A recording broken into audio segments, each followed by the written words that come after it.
All right, I need to go get some water while we're kind of transitioning, so I'll be right back. Cool. Close that tab, bring up these two things. And then once Naz comes back, we'll switch back screens and we'll get into day one of CitizenCon. So, the Brave New Worlds presentation on Genesis, a social universe, which was looking at all the social technologies, org stuff, things with the Moby. Dress to Kill, not looking at the cosplay competition. Cool, but not something we need to give our reactions to. Dress to Kill, Beyond Pyro, and then Redacted. And so what I have done is I've pulled up the YouTube videos that were uploaded for each of those presentations, and I'll have them playing on mute in the background while Naz and I talk about our thoughts. So there's something visually to look at. But then, obviously, we're not going to be going for as long as CitizenCon went. Once we've talked about our thoughts and we're moving on to the next panel, I'll just click next. But yeah, that's the plan for the next part of the show, and we'll do the same thing for the next episode, where we look at crafting your home, captains of industry, and the star is my destination. Smoofy Joe Bob says, the org stuff made me remember that I'll need to update and maintain my org page, for fuck's sake. Brave New Worlds was boring to you? Oh God, I was on the edge of my seat with Brave New Worlds, because what they're doing is, Sean. yeah. Who is it? Who's saying it's boring? Sean Pasta, how dare you? Yeah, how dare. More like boring New Worlds, am I right? Holy crap. The It's only so thing that I cool. found, there's only a single note of disappointment. And I'm pretty sure it's only because all they showed was mostly theoretical. Was the clusters or the clusters didn't have roads between them. Yeah. That was Yeah, my they only point of upsetness. yeah, without showing the in-engine demo of a planet with the clusters. Like those were static images, and it's like, okay, static images cool, but I need to see it. Base building, okay, cool. What do you think informs your base building? Yeah. Genesis. Are we talking about it yet? Yeah. Let me switch screens. Okay. Because I got a lot to say about like resources and things. But we're not there yet. So let's. No. So here's the Okay. schedule that everybody remembers. We're starting off with Brave New Worlds, and so what we're gonna do is we're gonna recap the description, just like we did for our Expectations. expectations episode. I'll read. I'll start first because I wanted to hear Naz's thoughts about Brave New Worlds. He's more technically minded, especially with all this engine stuff. I wanted to hear his thoughts first, just like we did for the expectations. So I'll read the description, and then he'll read the description for Social Universe, and we'll take turns responding, giving our reactions first and second.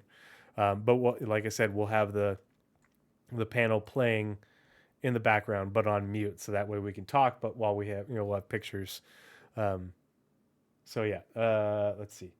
So, Brave New Worlds, introducing Genesis, the innovative suite of technologies and processes within Star Engine that breathe life into truly immersive worlds, achieving the fidelity and scale required to fill an entire universe.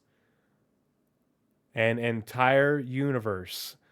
They're not mincing words here, people. They're also not saying 100 star systems. An entire universe.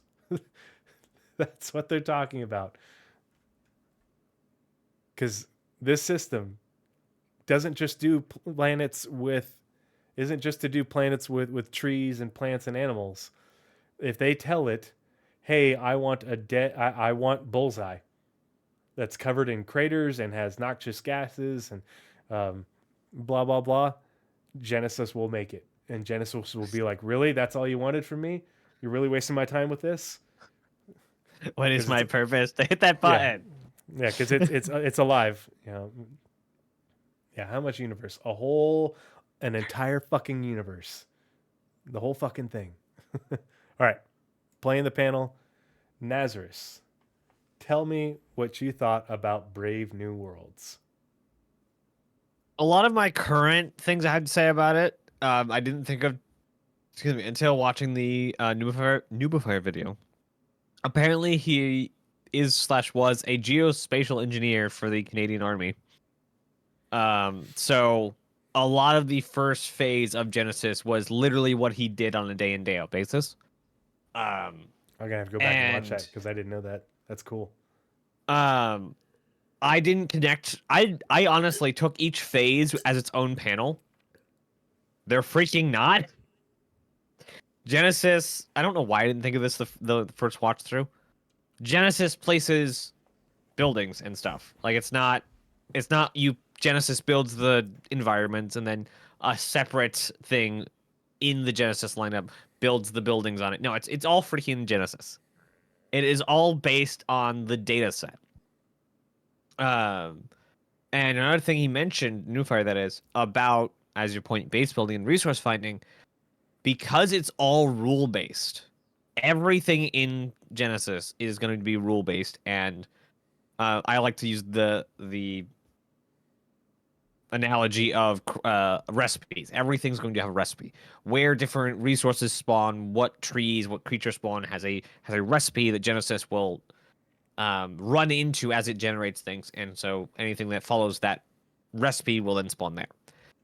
Stuff like where good ore is, or like good gold or decent copper and things will have a recipe where they spawn. So people who get good with scanning and surveying will actually be able to get good at finding geology that will give them good places to mine. Yeah, start And that is here for something. your scanning, and then branch out. Like, if I'm Hmm. looking for this, it would make sense for it to be around here. This is where I'm going to start my scan, rather than just like, well, let's just push the scan button and see what we find. Yeah, like find mountains. Maybe that's a good place to start looking for gold. So I think that's really, really cool. We finally got how we're getting weather, which I can't say enough good things about, especially the demo they showed with the weather having wind effects that actually affect literally everything. I think my biggest wish list thing for ISC was what the heck does white box plants mean? Yeah, Because yeah. like They they had look the so little thing at good. the bottom. Yeah, they're like, white box assets, and I'm like, that's white box. Freaking What? ship it! Like I don't. How is that? And I mean, it's really just the okay. You can have white box at high high quality, but it's at this level of doneness to them. But it's like, I guess. what more are you gonna do with it? I know, right? That's what I want to know. Another thing that I think we talked about right before the show, they are no longer placing biomes. So when they came on stage, like, look swamps, look red jungles and red food forests. I'm like, okay, you're gonna place these around. These look really cool. I didn't understand at a fundamental level. They are no longer painting planets. They are no longer painting biomes. They are no longer telling the system where to place biomes. Like I said, it's a recipe system. When the data of Genesis spits out low wetlands and the all the data lines up, it will dynamically, procedurally put a swamp there because the recipe for a swamp lines up with what has been generated and it pops up a swamp. And Same there with the will be no redwoods, like same with hard jungles. line between swamp and redwood. It's And they based get, off of things change, it will merge. I think it was the last CitizenCon before the break, before we went into all not in person, where they showed Google Maps satellites or NASA satellite images of Earth, and they showed this really zoomed out part of a jungle and how it very slowly faded away, and how Earth has all of these like diverse biomes and things. They wanted to recreate that Yep. with a biome paintbrush. There are only so many. Like let's just say you have an entire RGB layout for the amount of biomes you can do. That still only gives you three colors or three biomes plus transitions. I know you can like technically do all these things. Sure, we're just one, two, three. And the And you the can blend overlap between them. isn't logically based. It's just more of a, you took the blur tool on Photoshop to your Yeah, planet, and you blur the there is line a between them. for any not artist driven or not artist like painting like tool like Adobe or something.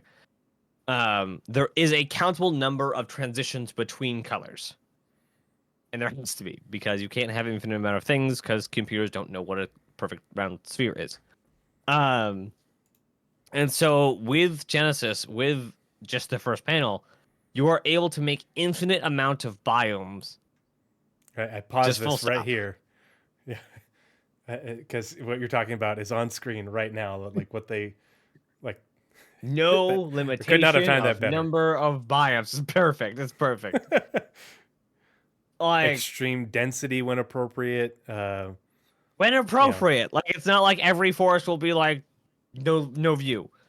But it's not like every forest in Stanton now is almost no trees.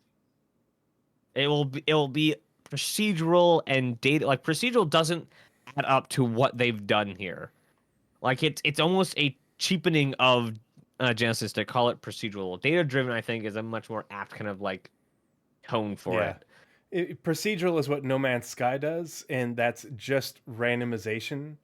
It isn't data driven. It isn't logical data. Logically data driven, And yes, because this they we're being very semantic about this. Like technically, yeah, procedural is this, but like yes, it's yeah, it. procedurally generating it based off of logical data, Mhm. and because that, let's build a planet. That's why Yeah, this system is so nuts. and what Because I had. Sorry, go ahead. oh, sorry, no, continue. Okay, You're going.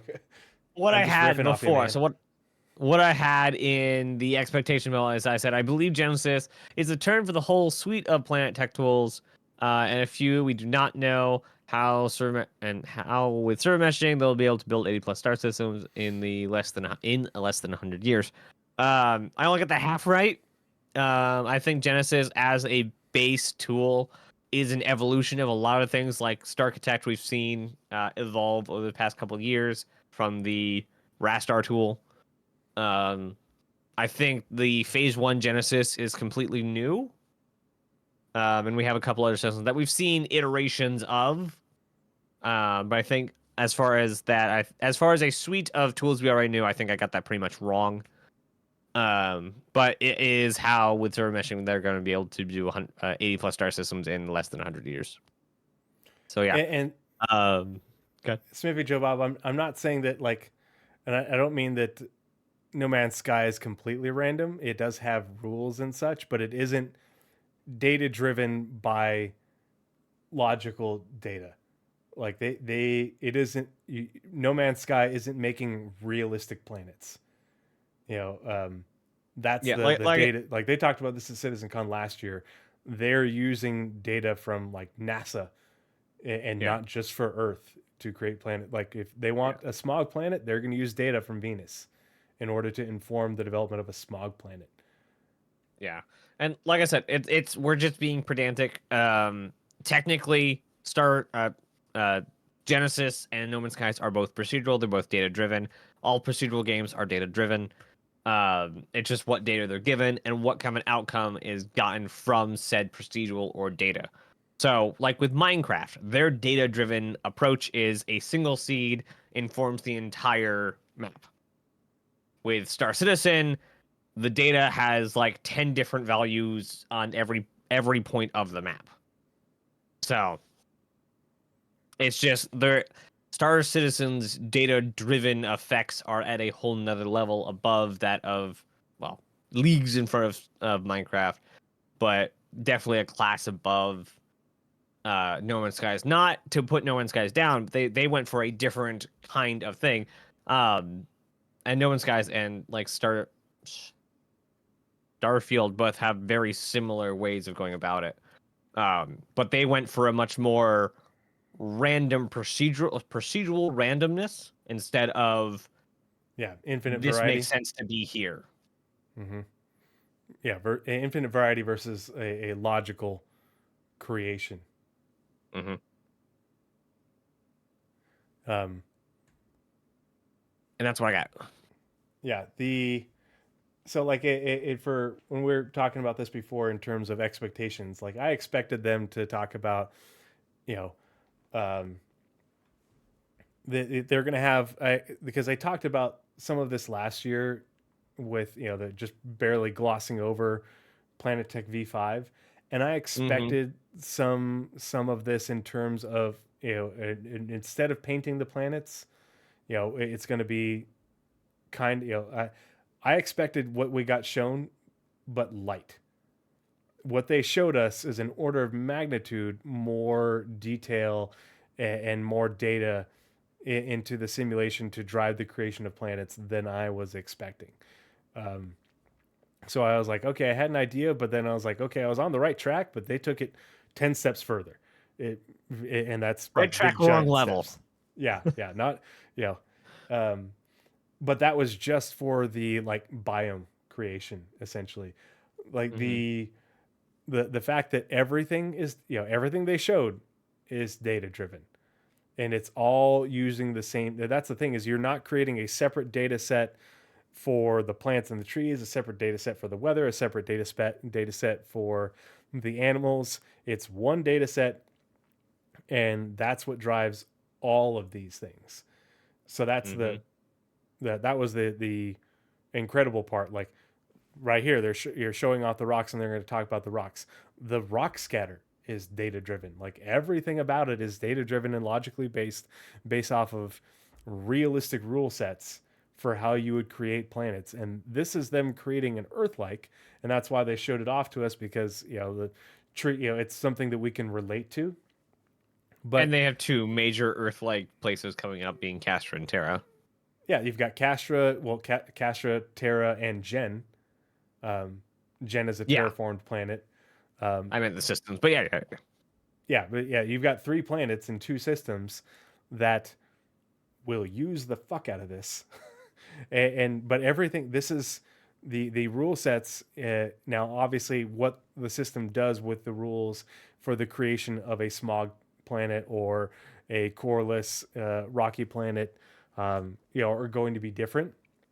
But building the system to do that is what's important, and that's what they're doing. They just showed us the really pretty part, and really if you can do a lifeless rocky planet with next to no atmosphere, or a smog planet, um, not that big of a deal compared to doing a planet with infinite biomes and infinite diversity and such, based off of logical, a planet full of life. um, and that's what was crazy to me, is that they kept on referring back to it uses Genesis data, uses the data from Genesis to do all these things, to take what we've seen before. That's the crazy part, is they're doing compare and contrast. Like, Mm-hmm. here's what we had before, here's what it looks like with data. Here's what we had before, here's what it looks like with data for all of these aspects of um, the planets. Smithy, I don't know how you can't think that this is groundbreaking. I don't know It's any no, other no, game that no. does He's this. right. Like, this is the same crap that they've been running. Even what is it called?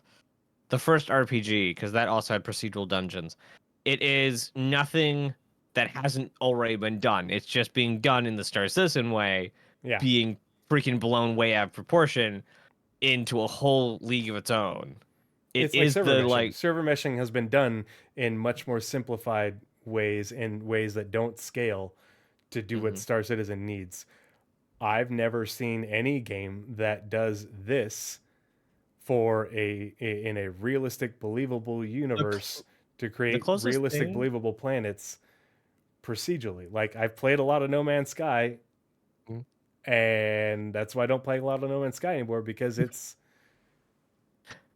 it didn't closest thing I've felt seen to real something like this believable. is city builders, and I don't know if their ground data is at all procedural or is it just mapped manually. But a lot of city builders have like subterranean data layers, groundwater, fertility of soil and stuff like that. That is like and they only have like, I think it's 4 kilometer square tiles, and they have maybe like 20 tiles. Like nothing on this level. And this is a first person universe. Like, yes, it is still procedural generation. Yes, it is the fundamentals back when, it wasn't Rogue. Yes, it was Rogue. Rogue, the original RPG, procedurally generated dungeons. I'm pretty sure it did. Like that's so much more than that. Hey, Even though it Redder, thanks is so much for the based, gift and that sub. even though it is based on the same principles. Yeah, it's taking proc gen and multiplying it by 1,000 to get what you're seeing on screen, and what you're seeing on screen for all sorts of different places. But like, I've never been to a planet in No Man's Sky that felt like it was a realistic planet, nor was it anywhere remotely the scale of what Star Citizen does. Like, and I'm not digging on No Man's Sky. It's a fun game. It's a cool game, but they do things differently. The goals are different. And I don't think it's reasonable to compare what No Man's Sky does to what CIG is doing. If CIG is using actual planetary data from NASA versus, okay, yeah, they've got a procedural rule-based system, but what's it driven by? Is it driven by, you know, realistic data and things that, are meant to be believable in a lifelike universe? If the end result is play space, it's if the end result is place, if all you care about is play space, then yeah, it doesn't matter. But if you want play space that is in a first person universe that is also a 900 years in our future first person universe, this is how you get it. Like, it'd be one thing if this was a fantasy land, but it's not meant to be a fantasy land. It's 900 years in humanity's future, and meant to be Earth-like planets that are recognizable, and planets that were terraformed based off of what humans would want from a terraformed planet. Yeah, if you could Yeah, if you could name one and it other doesn't look like game, a cartoon. let's even go tech demo. Name one other tech demo that does procedural generation, not just doesn't look cartoony, but name one that has a data set that will make believable environments even within their own lore. Starfield and No Man's Sky do not. They make random. With their procedural generation, they make random. Yeah, You always random with find rules, but still bugs, randomized. Yeah, like things that were not supposed to go together because random met random and made some problem. Um, it's not just that it is procedural generation. It is procedural generation. what? That is the most disgusting you could ever It's have the pulled out. worst example, Smithy. The worst example. That is not procedural. It is, well, I don't know how they actually, I guess technically procedural. They looked at a planet and said, yes, that's this color and it has these height of ridges. Go. No trees, no rocks, no ground texture or whatever the heck. They picked a color and they slapped some buildings on it. Heck, it could have been Minecraft rules. Not anywhere near this level. They don't have subterranean layers. They don't have moisture content. Do they even have any? This is an honest question. Do they even have any plants with trees on them in Elite? Or weather? Well, weather's completely different, but yeah. Do they have any like oxygen-rich plants? I've never seen any. Maybe a little better. A lot better. Also, you don't have load screens. Use NASA data to generate entire galaxy. Yeah, by eyedrop, but not by data set. They looked at the sky and said, "This is this type of planet. Okay, it's this color, and it's supposed to be this bumpy." Yeah, I don't think I don't I've think ever anything seen can. an That's the elite point. I don't planet think anything can that is compare. this. Yeah. Empyrean Galactic File generates its galaxies. I actually follow the guy who is in charge of Elite or Empyrean's system. It is good, but it is still service level procedural generation. I've looked into using his system to build my own game. It's a very good system, but it is still surface level, nothing subterranean. And I don't mean caves. I mean the data sets that go below, the water content, the quality of soil. Like quality of soil is actually a really big thing. Um, because it changes how the game's able to produce anything, especially trees, rocks, biomes in general. Is that quality of soil, and that quality of soil is going to be something that we actually have to think about when building bases for farming, which is amazing, and it also will inform farms at NPC outposts. Yeah, that was the everything they showed you, other than like, and even the sound sim was affected by it. But everything they showed you is driven by the data I don't know how I missed that for that entire planet. slide. Emergent biomes. I don't know how I missed that literally every time they said it. Yeah, it I get that, like, and you made the example, like, proc gen is a thing. This is taking proc gen to another level because they have a higher quality bar that they want to hit, and they have different goals that other games did not have, which is fine for other games, but it's not fine for Star Citizen. It's not basically fine for what we'd expect. But it also, doing this, gives us that same, a much higher quality bar at a level of production that they can get. And I get that a lot. This was very technical and a lot of words and verbiage that people won't care about, but the end No, they result didn't is reinvent something LODs. incredible. They did not reinvent LODs. They just moved around performance of LODs to make it run better. LODs are still a thing. Yeah. They didn't do the whole nanite thing with infinite scalable or infinite polygons at any scale. Yeah, that part of the breaking it down into the tile based system, that part lost me a little bit. Like, I understand the way it works, but I didn't have any context of what to compare that to for before. So I was like, okay, cool, great. That looks like it works great. It didn't, I knew that it didn't Moving a work lot of well the before, generations, but the GPU lets them have special yeah, things yeah, because parallelism GPUs and are built for crunching numbers. yep. Um, Why people mine crypto with them because they're built for crunching numbers. Thing is, it, CG is really great parking to take away from pistol. That's cool.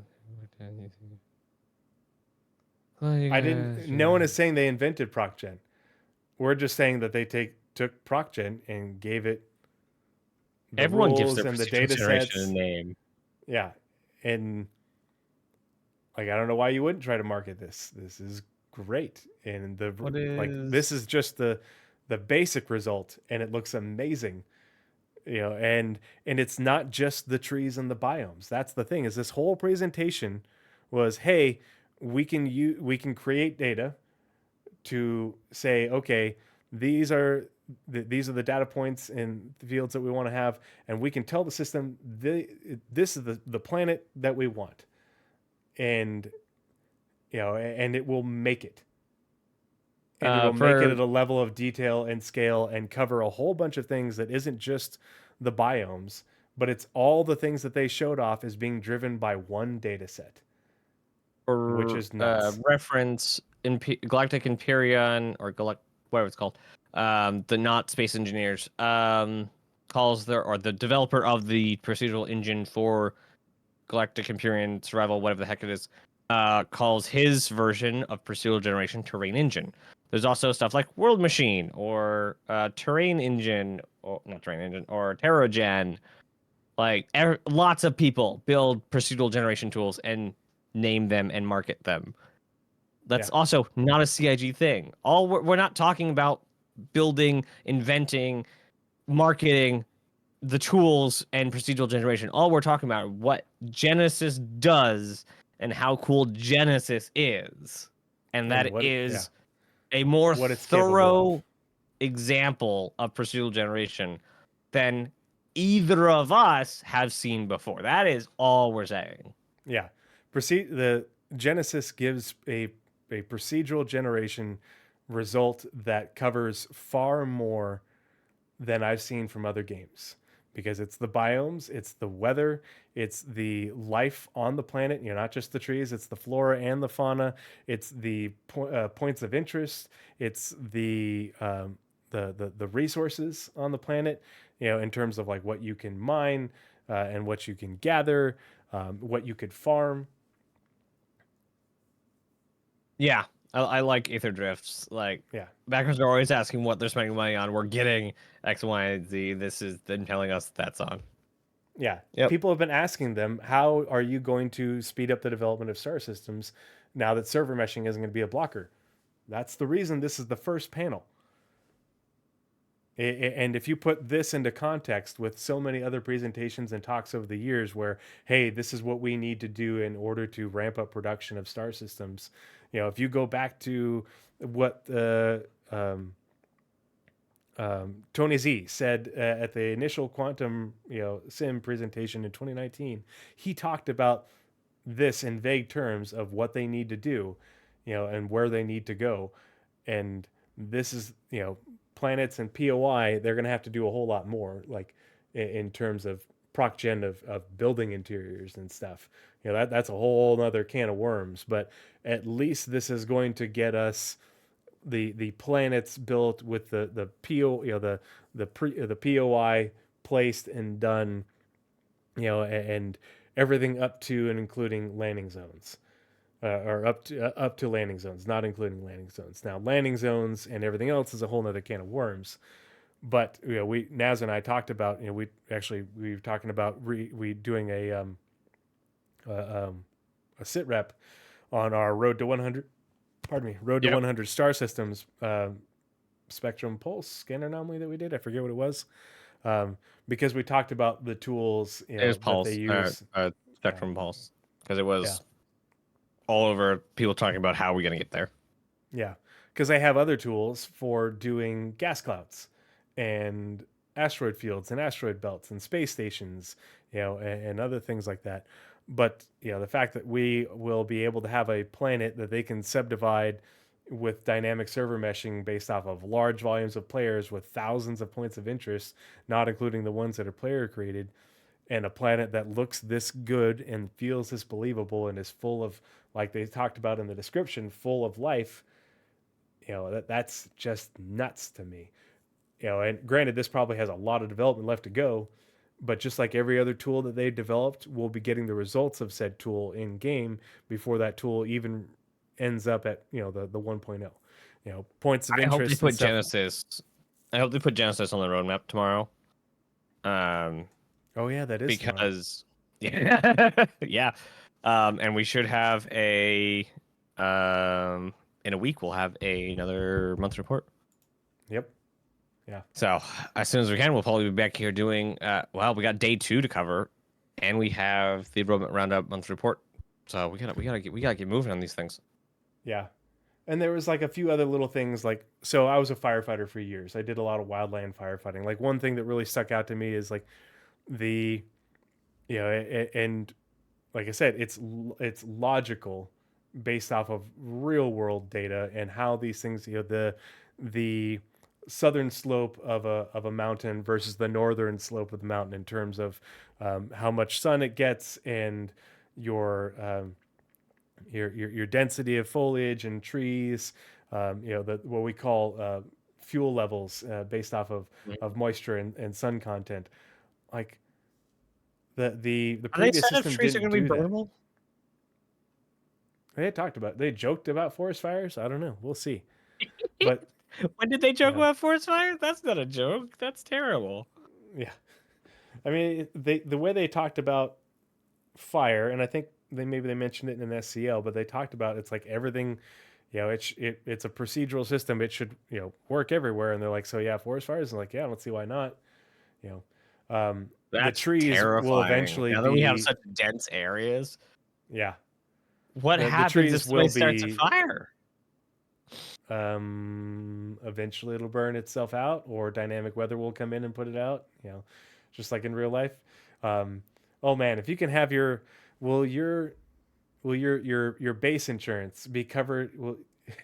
What happens if there's a forest You get fire? flooded forest fire insurance for your Yeah, base. what happens if there's a Oh my flood? god, no. They have Hmm. so many parody IRL commercials to make for Yeah, like insurance at like you should totally get they should totally put in honestly, they should totally put in random Moby Glass calls talking Smokey about the your boreal ship's limited stalker. warranty. Yeah. Um, Oh my gosh, that'd be so I did funny. love the mass improvement in the pop in of terrain and assets, the better and more logical object scatter. Um, I loved the physical interaction like they're showing here. There was a lot of incredible things that they showed off that looked really good, and it's white box. Yep. To borrow something from Todd Howard that borrowed it from Half-Life, it just works. Yeah. Like the Well, rules are in place, they go and it works. yeah, and then the system for the NPCs and basically life in general reacting to changes in the environment.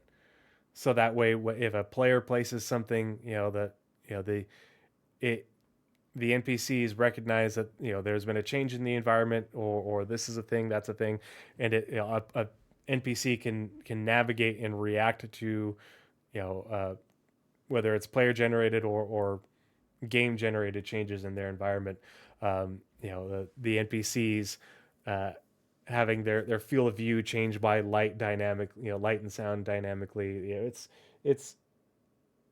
it the way they portrayed it all. It made everything. It gave me a lot of confidence in the scale of content that can be delivered in the sandbox environment um, of the universe beyond just the specifically curated designed aspects, um, So who is it? making it all Socially feel confused curated even though it said isn't. Socially confused says these swamps and forests were RDR2, Red Dead Redemption 2 quality, if not better. Red Dead Redemption 2 has a 29 square mile map. This is on millions of kilometers scale. That's what we're talking about with the magnificence of Genesis. That's able to make this quality of a handmade 29 square mile map. I imagine they use some sort of procedural like brushes and things to build the map. But they're able to push button go on an entire planet and get it done within a couple weeks, The, if that. yeah, they didn't even talk about time frame, but they were able to paint planets in a matter of weeks. And this And is this is all fill out a form. That's something we mentioned before. This is fill out a questionnaire basically, and you have a planet. And then it's just like, refresh, refresh. I like that one. fishies. Fishies. Um, no, but I get what you're saying. Socially confused because yeah, like this right here. This is cool. Is it the best in all of gaming? No, but the fact that they can do this procedurally and it looks and works this good at white box is pretty incredible. Um, the other thing that was crazy to me is they kept on showing like, hey, here are Yeah, the no, I know. plants that we created. Those aren't individual assets. Those are examples of what those plants will look like based off of the data. And so the plants can scale based off of the nutrients, the moisture, the sun, where they are on the map, related to the aspect of the terrain, all of that. It's all lot, and that's why they get infinite variety out of those plants. Anything from here all the way up to here. It isn't a matter of like, oh, you've only got 5 models of this type of plant, and that's all you're going to see repeated. No, you get everything in between, and that's how you get this level of detail in their biomes. On a side note, I don't think GTA 6 can afford not to launch on PC. I Because don't like know. that's where like most of their players are, isn't it? I haven't played GTA in a while just I've because it never just played a doesn't. GTA game, so Oh, I've played a lot of them, but it just once you've played one, you played them all, and it's not interesting to me anymore. I don't find it entertaining at all. Rockstar always delays like 2 years. Wow. Even Sony knows like they gotta start releasing stuff on PC. Wow. and before we move on to a social Nestor said it universe, in a call. They confirmed that PC version of Grand Theft Auto 6 doesn't exist yet. Holy, that's a bad move. That is just a bad move, in my opinion. Oof. I And can't even wait like, for weather, but not only weather, but it's weather driven by data. And so the weather absolutely. will be constantly changing, and have a degree of predictability, but it's data driven. It isn't just randomized, it's data driven. Radar Ranger is going to freaking love this. Yeah. I don't know if Um, anyone here knows who Radar Ranger is. He is the CEO of My Radar.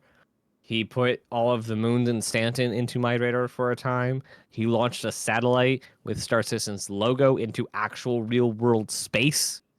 Um, he's on the captain's table pretty regularly now. mhm. Um, a complete nerd and an awesome guy. But he loves weather and meteorology. He is going to be so psyched about trying to like Be a weather space cast weather meteorologist. space meteorologist. And God, CIG, please give us the tools to do so. Like, who is it? Is it HubNet that does the news in lore in universe news? Yeah, they're one of there's a few people to do it, but yeah, they're one of them.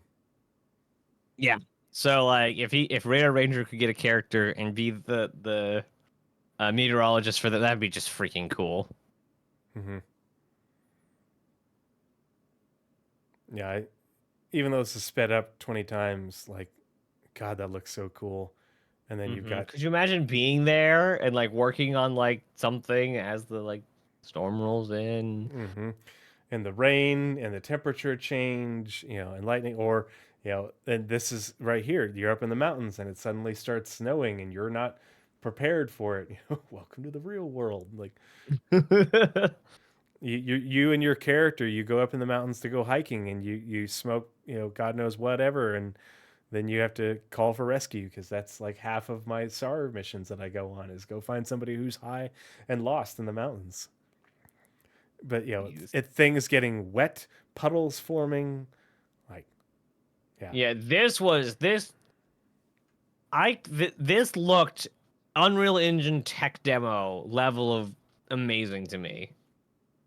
Like this is the crap Battlefield was putting out around the time ray tracing, NVIDIA ray tracing came out. Like, and the fact that this is again an entire freaking planet that's not raining somewhere else, and this is all just data driven procedurally. Just it is literally a dream come true for this kind of system. I'm sure Chris Roberts is very happy with this system. hmm Yeah, I was really glad that they were able to do this whole sequence in engine, at Live, one of not yeah, live, live, but like not it live, but was a recorded in playthrough. engine. It's a playthrough at one of the new fobs, that they plop down, on this planet that they made with all this weather stuff. Like, that's nuts. Yeah. Yeah. So I forget where they said it. I don't know if it was in the panel or after the show. No, it was after the show. It was in one of the interstitials. This entire demo was not scripted. They had to go set this up and hope that their generation would just give them a storm. That is what they had to do to get this thing to work. They had to just, and like all photographers do, they had to play with the weather. I like the Not like sound too, as with. like the wind is pushing things around, but you've got the cloth tech over here. You got the wind Mm-hmm. moving entities around, which creates the dynamic sound. As things are moving, you can hear the rain falling on the roof of the Zeus. Mm. Do you reckon there is a game studio out there that can take full advantage of UE5? No, Yes, I don't. I think there is, but they could, but they won't because they'll be limited by a publisher. No, so the reason I say I don't is because every game is different, and game engines that are built for general purposes will have things that only some people need. Mm-hmm. For instance, Oh, wouldn't use all the features for the game because it's not exactly, take necessary. full Okay. advantage. So the tech that they're using for breaking up, I don't know what that sound was. Oh, it was cats fighting. They have an instancing thing for the map, which they actually moved into inborn server meshing in Unreal Engine 5, which is how Ashes of Creation is working on their stuff. That's in Unreal Engine 5. So they're actually helping out Unreal Engine to get a engine-based server meshing kind of thing, but it's locked to 2D. So for stuff like Star Atlas, Simpasta was saying, yeah. They won't be able to use their version of server meshing because it's only 2D. It's only on a 2D plane. So they're going to need stuff outside of that. They're not going to use this inborn server meshing. And then, like, graphically, Star Atlas is taking very much full advantage graphically of it, but is not going to take full advantage, so it's not using the procedural, or it's not using the server meshing, it's using the graphic side. And then stuff like Ashes of Creation probably isn't using a lot of the brunt of the stuff that they could be doing with the editor or the renderer because it's a medieval game, not a sci-fi game. So there's different things that they will use for a 2D game. Like every engine, both Unreal and Unity, every commercially available engine will have 2D and 3D things. And so there's no way to take full what was the word? Full advantage of a commercial engine because they are built general use, and so Mm-hmm. there will always be things that you can't use because it's just not your game. Or that you don't have Starless is available also to using you. crypto. Yes, Yeah. it is indeed. That weather sim made me want, in our helicopters, or the newer You get helicopters. struck by lightning? Well, God, dear God, no. Like somebody's like, I'm surprised the spaceship got taken down by lightning. It's like, a lightning is a lot of electricity. Electronics hate lightning. And if you're in your little Aurora and your shields aren't charged, and you get zapped by however many million volts that is, yeah, your electronics are going to be really pissed off. Yep. This is why we don't fly into lightning. The Hollywood makes it What? seem like it's like, oh, people do that all the time. It's like, yeah, it's risky. It's no big deal. No, we do not. We have weather tracking that tells us, okay, lightning is likely to happen here. You go around, 1.21 gigawatts. But this is like you had the really poor visibility, Yeah. and I really Minimum want, is 60 FPS. Recommended is 90. yeah, I really But wanted there's a to, reason they're going to be able to do it, and that's foveated rendering. yeah, I really want us to have a sort of system that, you know, like when, I'm hoping that we get a system where based off of, you've got your scanner, so based off of your radar, it is actively, you can turn it on at night or in poor weather, and it will give you when you do a radar ping, it'll give you that out to the ability of your scanner based off of how much interference you have, whether it's weather and such. And so that way, Mm-hmm. okay, you have bad weather, and electromagnetic interference interfering with your scanner. Okay, well, you don't want to fly faster than your radar thing can see, so don't go into nav mode. Fly at 150 meters per second until you get clear of the weather. As well as like having a thing that generates a UI flight path for you, so that way okay, this is how I'm going to get to my destination. Based off of a pathing system, rather than just, oh, I'm going to fly blindly into a storm and hopefully I don't run into a side of a mountain, because that's how people die all the time nowadays. And so, yeah. Let's move on to the next panel. So let's see. It's this one. Oh, get back to the beginning. Social universe. So I think the people's problem was an aircraft is designed to withstand lightning strikes both in air and on the ground. Blah de blah de blah de blah de blah. I forget who was talking. I think it was Paul. I think it was on his 24-hour thing. It's a veggie game. Like nobody wants to be and you just fly through it and you'll be fine. Nobody wants that. That's just not interesting. Having to be afraid of storms is interesting, even though it's not realistic. It's a game. Or as Eddie Izzard, I think it was Eddie Izzard. It's a movie. I don't think it was Eddie Izzard. I don't know. One of the comedians. Like they have to do things or they No want to do pilot things, flies into weather where lightning is predicted or likely. You even though they avoid that. could. Yeah, it could. It could. Good luck. It could. But lightning, like a lightning strike, will fuck you up. It will fuck your aircraft up. There's a reason. Part of the reason jetliners fly so high is to get over weather, and they will not take Is off that in why they get certain high? weather. Yeah.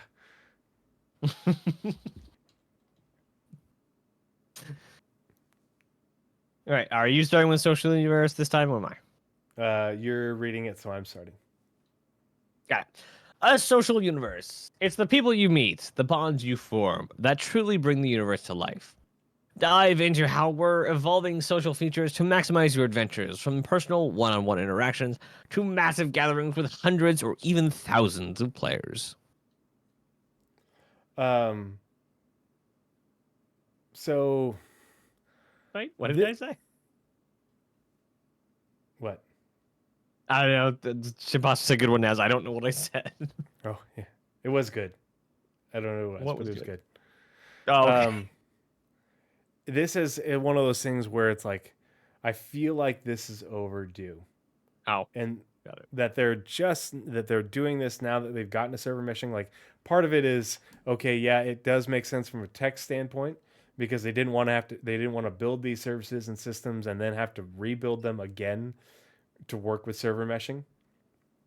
But at the same time, it's like, man, we've been so hamstrung by our lack of appropriate social services in game for so long. Like, they have a lot of catching up to do to get to the MMO level. So it's good to see, but at the same time, it's like, man, yeah, like, because like a lot of people said, this is very, the majority of this is very much standard MMO fare, and they even said that, which is Yep. fine. Get us to parity with other MMOs. But there are, it is, that they are doing a few things that go beyond, and a few things that are really tailored to the Star Citizen experience, which I'm glad that they brought up and they took into account. It isn't just a matter of having the basic MMO features. We also want to tailor the MMO features and the traditional MMO experience to what is unique about Star Citizen, with reputation and all that. Because that was one of the big concerns I had, that I feel like they did a good job addressing, was the the beacons and reputation and rating and all that. So that was good to me. Oh gosh, what was the other thing? There was another thing that I forgot, and for somehow I don't know how I deleted the rest of my reaction, but only had the first part of the notes. And somebody brought it up at the beginning of the show. I think it was Smithy Joe Bob, and I completely agree. Is they showed off the org apparel gear customization, which is great. God, I hope that isn't just limited to orgs. Because if you tie that to just being a part of a group, when obviously the technology to do that is there, but you limit it to, the people who are in charge of the org and the people who are members of the org, I that, to me, that sucks. If somebody wants to have a sole proprietor, or even not even be their own sole proprietor, they want to just be able to customize their gear and pay the UEC to do it, Because that's the thing is I don't think it should just be a matter of like you just hop in the UI and do it. Like if you want to take your standard base gear and you want to change it, via hex system or Crafting. whatever, yeah, however they end up doing it, I feel like everybody should have access to that, not just orgs.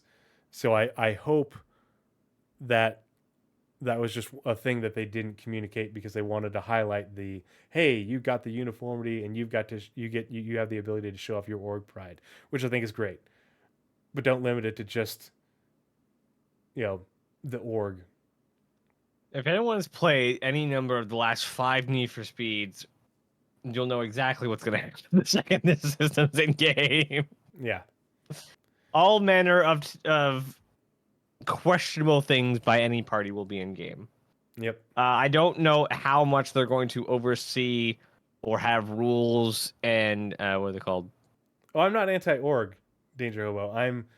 I just don't want something so simple as being able to customize the look of your gear be locked behind being an org and however an org earns this, if that makes sense. Because Smithy Joe Bob brings up I a do good point, think, the earning the tints.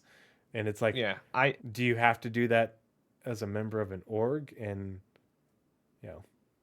I do think it will be more like not locked down, that's the wrong word, but like you'll have a very specific amount of logos and things you can upload or whatever. So like maybe you can have a personal one and then there'll be the org one. So we're not like overloading their backend with insane amounts of extra storage for no good reason because they have to store all these logos and images not locally, but like on their server. So that has to be space that they will have to pay for on the server side. yeah. It'll be interesting to see And how with they end tens up of doing thousands it. of orgs, that's a lot of images. And they've been working on this. They've been talking about the social services backend, all Mm-hmm. year long, pretty much. So, but they haven't. It's been very vague because obviously they're going to show it off here at CitizenCon. They just, but it does leave me with not nearly as many questions as answers, but still plenty more questions about How does how. earning tints supposed to work? It's tied to the mission system. Hmm. Anytime they say earning anything, it's tied to the mission system. So warranties, tint system, uh, basically anytime they said earning anything in CitizenCon is tied to the mission system, reputation system, guild system, and all that. Um, So, oh, the other thing is, I like that they are updating FOIP and VoIP. ooh yeah. To have those be far more functional and robust in game. Because Naz and I we talked about this about a month ago, but we really would like to give it a shot of doing the podcast in game using VoIP Mm-hmm. and probably not VoIP, but at least because we could still do the audio comms outside of game, but being able to use VoIP in game and have our characters sit there with the fourth person camera and I wanna like do a like a pre-show check with VoIP mhm. because I know the spatial audio is a lot better. Oh yeah, that'd be And it interesting too. mm-hmm. It'd be So kind of fun to have like the background noise mm-hmm. Yeah, so for we could do some tests. We could do yeah, some we could tests. we'll see where they end where CIG goes with it. But I feel like it would be something to do, something fun and cool to do in the future, to make it not just be the Pathfinders podcast, IRL, but also make it feel like it's an inverse thing. You know, coming to you, the Pathfinders podcast coming to you from across the spectrum. Today we're broadcasting from uh, you The know second cast comes, you know we're gonna be in Sherman. yes, but we'll go back and forth. I'll have an Alton Terra that I can log in and No, I think we should like actually have to travel, do the whole Jax McCleary thing where we have to travel the whole way. And if they mhm. get bed logging right, we can have like people be able to like we can get onto ships, log out on the ship, and have the person drive it somewhere. Yep. So What are yeah. your thoughts on Social Universe? So sure, I was really disappointed that this was all previs. Like there's nothing here Oh, was even a motion graphic. yep. Yeah, no It one was pulled up their all mobiGlas to see it. Yeah. like it was. I was fine with it being UI, but like it's all concept art. Like that's all this is. None of this was worked on. I understand that the server meshing slash website slash social team is the same team. So I understand the more they work on the website, the more they work on the server meshing, the less they work on this stuff. I do appreciate that they are signposting. What's the word? I don't know. Telling us that this is the next really big push for content for out of the turbulent teams. I guess CIG Montreal UI teams, or not UI teams. What are they called? Online services team. Um, I think that like they said earlier that they're going to talk about org storage later, but they never ended up talking about it. They didn't talk about any or a lot of the management, like org management stuff or automation of stuff. Everything here was very hands-on and very middle management talk or entry level talk. Like a lot of it wasn't really like how do you give permissions to different people to access different things.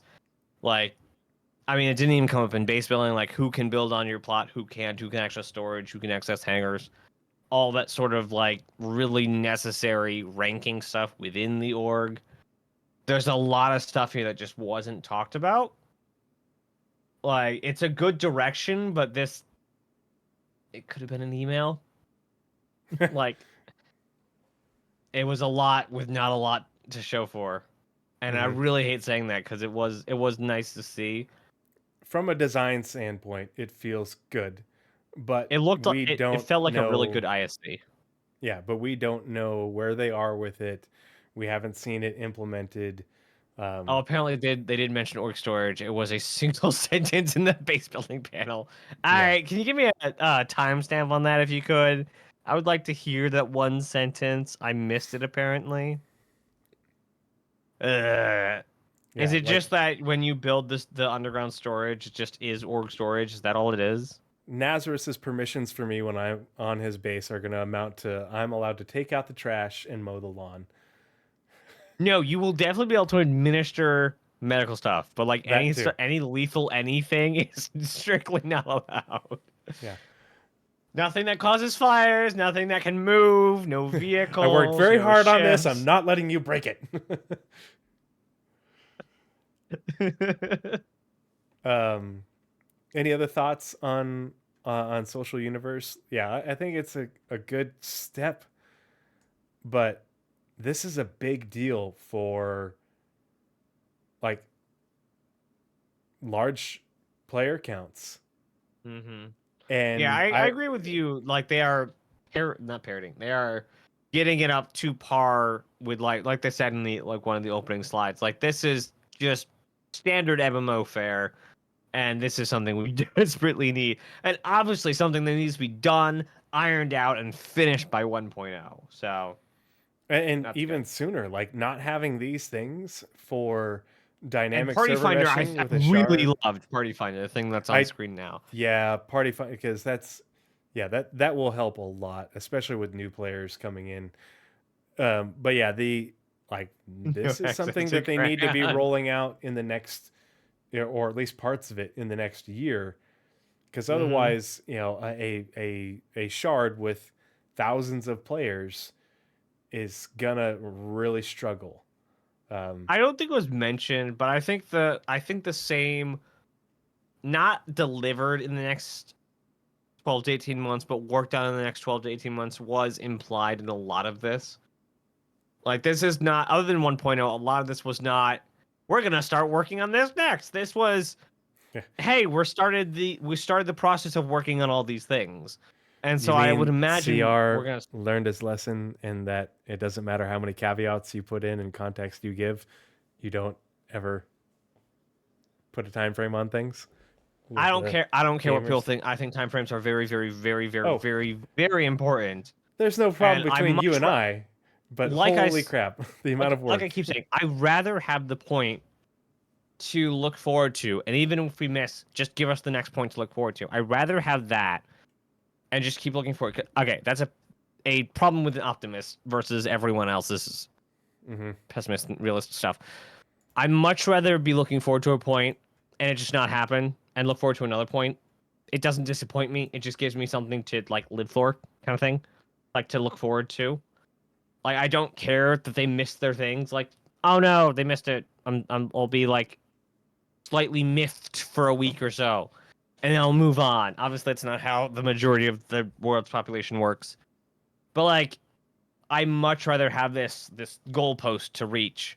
And like, they made a really big goalpost, not dated, but as far as 1.0 goes, like, and we'll see like the signs and convergence of all the features to get to 1.0. But like, goals are necessary. Telling people about your goals makes you accountable. If you do like, it's one of like fundamental things you learn in trying to improve yourself, your life, and your like personality. If you have a goal and don't tell anyone, your goals are useless.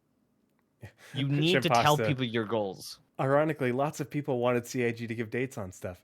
A lot. I say a lot. I heard that from a lot of people who gave CIG crap regarding the dates that they gave out and Yep, they where they always were do. regarding those dates after they misinterpreted and took those dates and that information out of context because they didn't listen to the whole thing.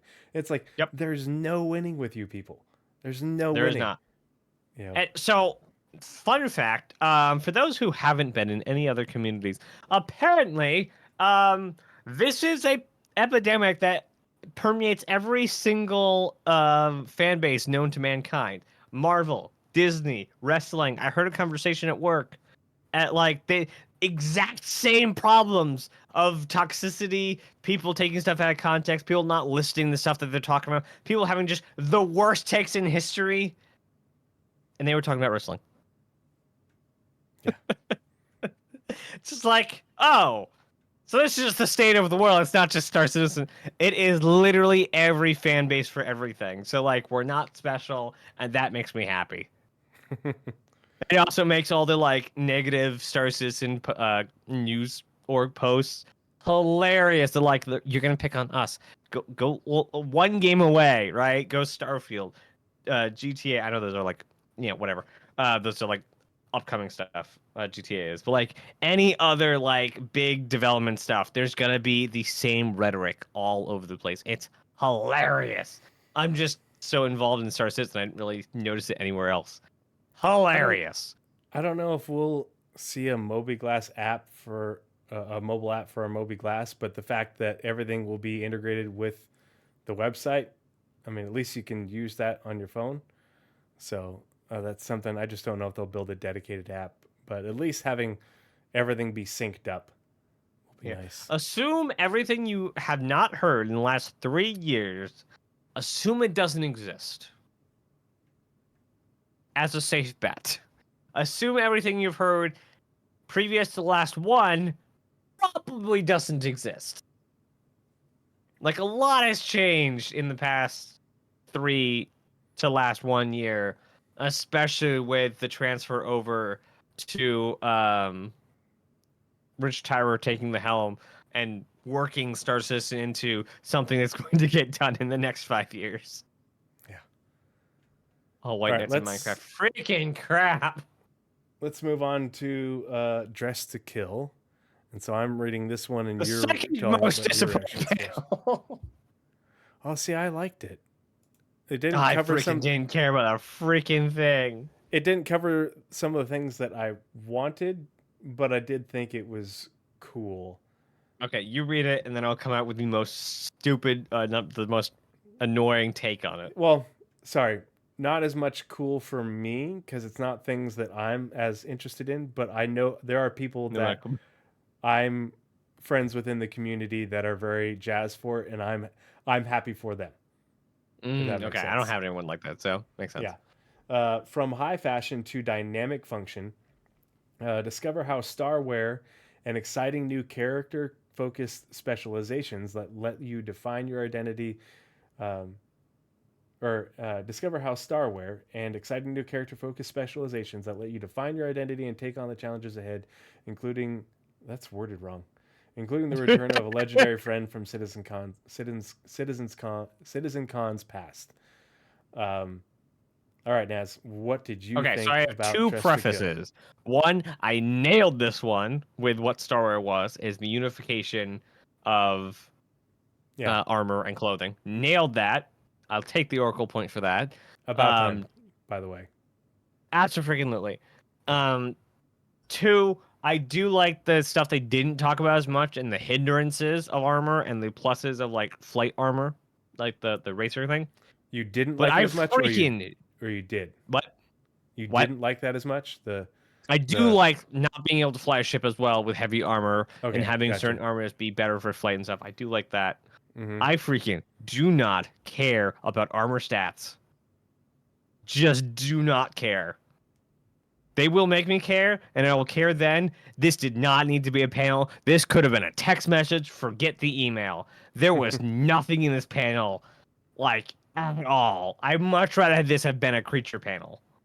Like, Oh, okay. ooh, boy.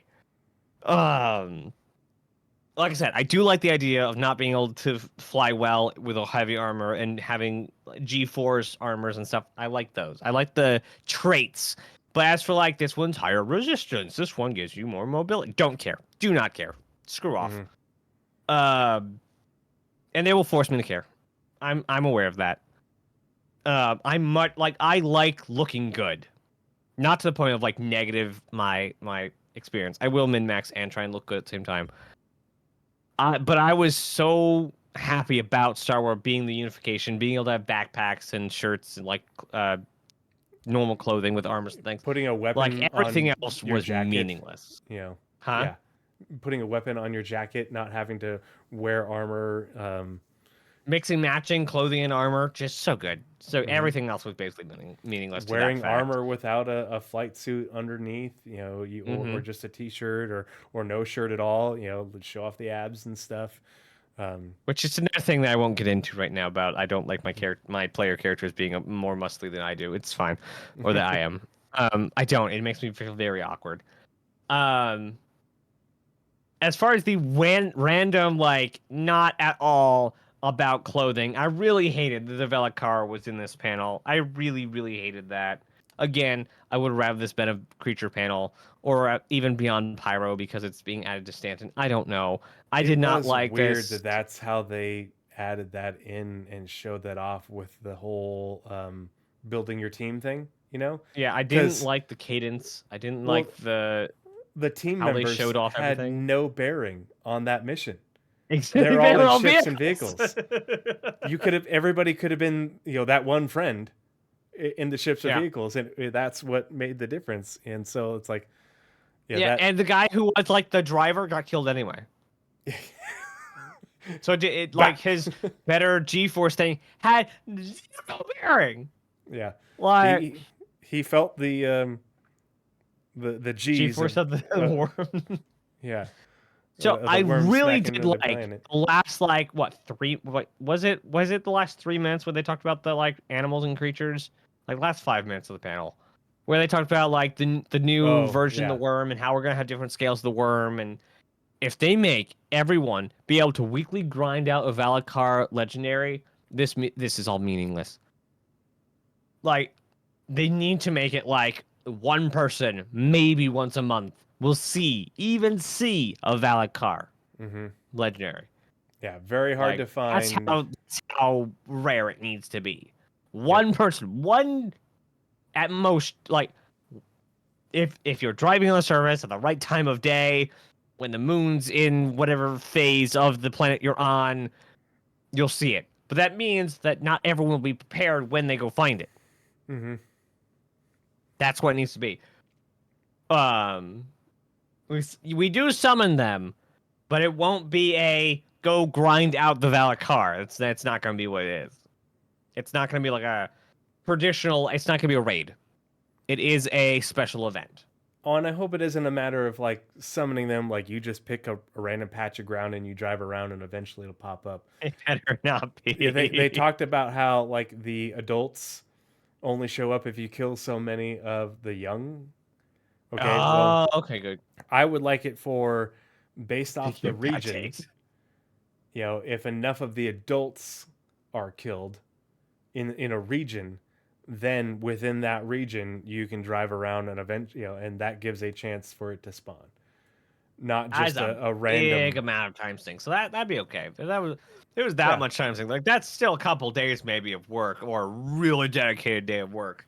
yeah. I feel like if you like split up, you got a pretty good sized group, of maybe like 3 or 4 fire teams. You go out and you hit up some caves, um, or an area where that the young are, and you kill them, and then you kill the adults, and then you start driving around, and then okay, it should take a while. It shouldn't just be a matter Mhm. of like, oh, okay, we found a flat open spot, put the thumper down. Um, Yep. Yep. Yep. but Um. I agree. I did really like the animal panel. Why this got put into Dress to Kill, I don't know, because there's Yeah. nothing Like in the description related to creatures. It they was just could a totally surprise. the the Star Claw panel from last year was better than the Dress to Kill this year. Yeah. Wow. I really did like the panel segment of this panel. Sorry, did I say The that what? correctly? The animal panel section of this panel. Yes. Okay. Yeah. And that's Um. just creatures for 1.0. Like a lot of people, Right. like I heard people saying like, that doesn't seem like a lot of creatures for the entirety of the It's not. That's for the first 5 systems. And You if know, you've read the month reports for the last couple months, they are like the concept animal concept teams have been yeah, busy making up concepts. hmm And the animal pipeline has been some of the rabbit no Dune Thumper, the thing that makes the what is the Dune worm called? um, oh gosh. I don't know what the Dune worm's called. I apparently don't like Dune. I love Dune. I'm just brain farting because I've had a couple beers. I so Shahalood. Shy Um Halud, yeah, yeah. so It's a shy I liked worm. the old movie. Um, it was very creepy, but I think it did good in its creepiness. I didn't understand what the Dune series was until the new Dune, and my brother read the books. It's a war story. I hate war stories. Do not like them. Don't like the veracity. Don't like the whole inhumaneness, like the inhumanity that happens in war stories. Um, yeah, don't like them. Don't like them at all. So I didn't see part two. We'll never see part two. We'll not see any parts after that. I don't like Dune apparently. Oh, Yay. see, I just enjoy the universe, and like it was great I really cinema. much enjoy the universe, but I won't torture myself with the what's on screen because I like the universe. Um, If we could get a so for Dune the extended character, universe, so for the character stuff, I liked that if you had the entire set, you got like essentially a bonus. I like the whole character yeah, stats I thing, like or the traits. yeah, the armor stats thing. I'm like, okay, if it's one, and I don't know if that's just them graphically giving an idea of what that's like, versus like the traditional fantasy MMO of like it's you know an armor rating of 15, with plus 7% like meh. I've played so many of those games, I really don't care. But I do like the traits. I do like the features. Um, I do like they talked about having an EVA, backpack if you don't, have an EVA in your suit. I like this really highlighted again the right tool for the job, and that includes what you're wearing. If you are not properly equipped, you're not going to be ready for certain situations, and I like that aspect of it. I've always liked that aspect of it. The part that's missing for me, and I had hoped they were going to cover it and they didn't, was the resource management, resource network for armor and Mm-hmm. suits, Mm-hmm. where that plays a factor into it, as well as being able to equip things onto your armor and suits that have function, or augment the function of that suit. And that's what The I'm danger, looking for. That's what I'm waiting yeah, for. Danger Hobo says set bonuses ends up in everyone wearing the same gear. It depends on what you're doing. Like that is the one takeaway that is good from the panel is depending on what you're doing, you will want a different set. So the pilot is not going to be the same as the driver. Is not going to be the same as the um, FPS guy is not going to be the same as the hunter, is not going to be the same as the sniper. Like they will, like you will be meta sets because that's how they are actually built, but there will be metas within their category. And you won't always need all one category.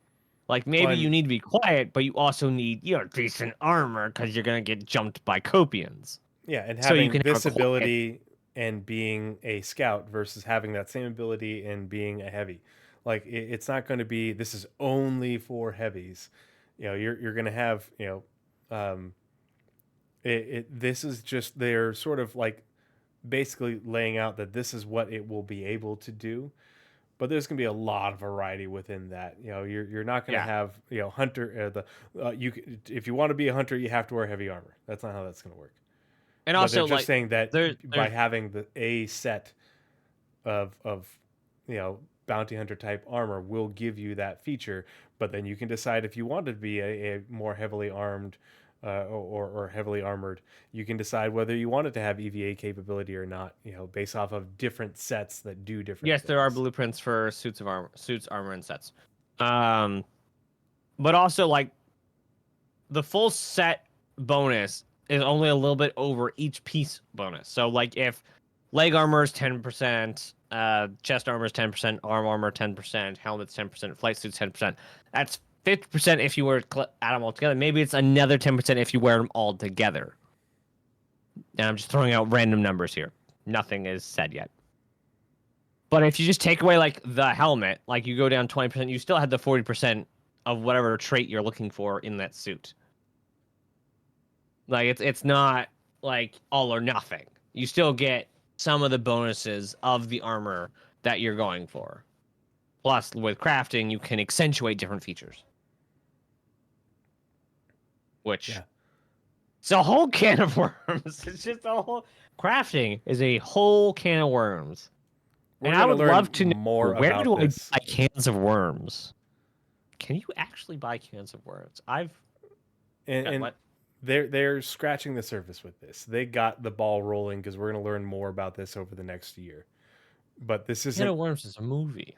Yeah, this isn't everything regarding this. That's why this is another panel where, okay, I still have a lot of questions. It's cool, and some of it's pretty interesting. Some of it I don't care about, but they are going to need to give us more information. That's what getting ISCs and SCLs are for through the rest of the year, because they'll fill in the gaps before these things make it into live, and as they continue to iterate on them. But yeah, like I have no interest in being a tank, and I don't think you should have to be a tank to carry certain weapons or something like that. It's, but yeah, they're gonna need to tell us more about how this is all gonna work. If the set type bonus is a different thing, I thought that would be all Arden set or something. Oh, as far as I know, it's not specifically you have to wear the whole set to get any of the bonus. I think it's a plus bonus if you wear the whole thing, not no bonus if you wear anything less than the whole thing. Yeah, but that's the There thing. is We don't yeah. know exactly how it's going to work. Yeah, this was a very quick, the word that comes to mind is lackluster panel. Yeah, and it wasn't a hour SCL where they're explaining how these things work in detail. The whole thing was 30 something minutes, including the mission and the creatures, Okay. and all that stuff. So there's a lot more to talk about. Yeah, expect many ISCs on this over the year. Yeah, over this year. So the fact that are we getting any ISCs before holiday break? Oh yeah, we'll get ICs during November and December. We always do. Okay. Yeah. It's been gone for so long. The fact that the creatures not only Terrifying. are holy crap, that's terrifying because I like exploring caves and oh boy. I don't anymore. Yeah. But not only do you have things that are going to be specific to locations like underground and stuff, but again, where these animals are found is going to be based off of their sort of traits in relation to Genesis data. Yep. It isn't just random scatter. You won't and they find don't say this it creature specifically if it there, doesn't but that's belong what here. what the Flora Matrix is the crafting recipes, quotations crafting recipes, as I keep using the analogy for Genesis, is the crafting recipes for each creature, so where they will spawn and what environments they need. Yeah. Also, I love the floating jellyfish. I don't know why they look so cool. They look like the perfect like addition to sky biome megafauna with whales. Makes me And wonder, I like, would really like them not to be on the same planet. because they're floating. Yeah, it's like, Mhm. is this a Crusader thing, or is this somewhere else? No, look at the sky. This is blue, not pink, not pink. I don't know. Like, that's what I'm saying. It's like, it's just interesting that they're floating. Yeah, You know, it's makes just me wonder where another they gas are. giant, but it's up. Yeah, Like could be. these creatures, megafauna cannot exist, or sky megafauna cannot exist on normal Mm-hmm. what's it called? Normal Normal gravity gravity planets. planets. Yeah. Yeah, they have to be in gas It's giants. definitely a megafauna, though. That thing is massive. What are those ships? I don't know. They're just little, things they threw in there. But even if those were, it doesn't matter what they are. They're freaking huge. I call them intrepids just because I don't know what the intrepid shape is. Yep. Omnicrabs Oh, float in Hearst, now and the nose is Omnicrabs aren't too long. megafauna, though. What? Oh Omnicrabs my aren't. god. Yeah. I don't know what I said for that to come back, but like, omnicrabs are literally this big. Like, they have a little rat mouth and they're Mm-hmm. full of gas. Like Yeah. they're literally just this big. Those Metroid looking things, the ones on screen or the Omnicrabs? So I just And, read Oni crab, not Omnicrab. Oni crab is Oni the crabs. Oni crabs. Yeah. Omnicrab is something completely different. Does size I matter? Always. Just yeah. doesn't matter. It's just not the only metric. So I just read Dress to Kill, right? Yeah, that's Yes, the you third did. one. Okay, so you're reading Beyond Pyro. Okay. So And you're reading the let's. next one. No, we did it So, this way, so that way I would be. I think I'm reading about base building to you, right? are we going the whole all of them? No. But for the next episode, I think that's Oh, how we did it I for have the. no idea. I have no idea how we're doing. I'm just saying you're reading the next panel, the 531. Anyway, Beyond Pyro to the fantastic reaches beyond Stanton and Pyro. Join us as we explore the exciting new frontiers of Star Citizen's persistent universe.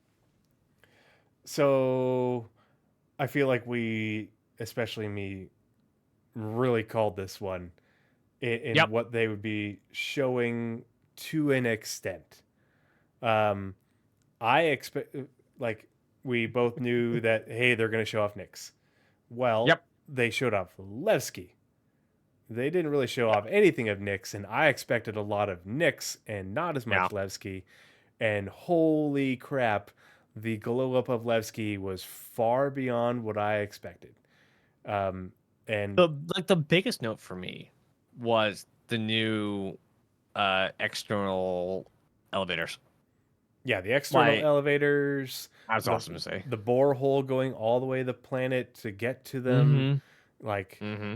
and Levski, I mean, it got the whole landing zone bit got a lot bigger. I love There's how no they graffiti talked anywhere about outside now. yeah, I love how they talked about how they are future proofing Levski for server meshing and larger servers, but also in Mm-hmm. that same slide, they said they're going to be going back and doing the same thing for stations and landing zones in in Stanton and Pyro. So Nice. they're already aware of this. They know what they need to do, if not already working on it. The fact that Levski, they called that gray box, I was like, gray box, fuck you. Release it. Send it, send it now. But as much as I was impressed with what they've done with Levski, It's very blue. I like I it. It's was. very blue. I also like that they reiterated one thing that I and I'm just going to say it. I absolutely nailed is that the presentations were they talked about the lore and they Mm-hmm. updated everybody on the lore of the systems that they showed off. Including Nyx, which I thought Yeah, was you great. basically nailed this entire panel. Yeah, except for the whole Levski glow up. That was whoa. the I part that mean, you said like that we'd see what is the current yeah, state of it. yeah, the current Like state of it. I just didn't realize the state was going to be wow. you didn't um, know how right you were. yeah, and I'm I'm very excited to visit Levski again and see it, especially because that's a big asteroid, and I want to see all the interior aspect and all the interior gameplay and stuff. Like I'm so looking forward to the engineering repair type missions, and I think that gameplay in the depths and bowels of Levski will be so much fun, especially when you're all kitted out to be an engineer and you've got all your little tools and everything you need to go do. And I'm looking forward to that. I'll probably spend days running around getting lost in the interior of Levski. The different tunnels and stuff going around and oh well, this is old and broken, go fix it. um, and I also like that they kept they did the whole zero G thing, so you can just here's the grab plating and then you run off and you jump and you float.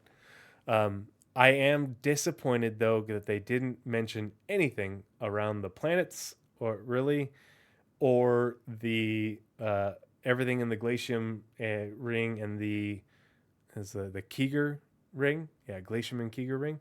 There are two asteroid belts. The glacium ring is the really uber dense one where Delamar and Levski is, and then Keeger is on the outskirts.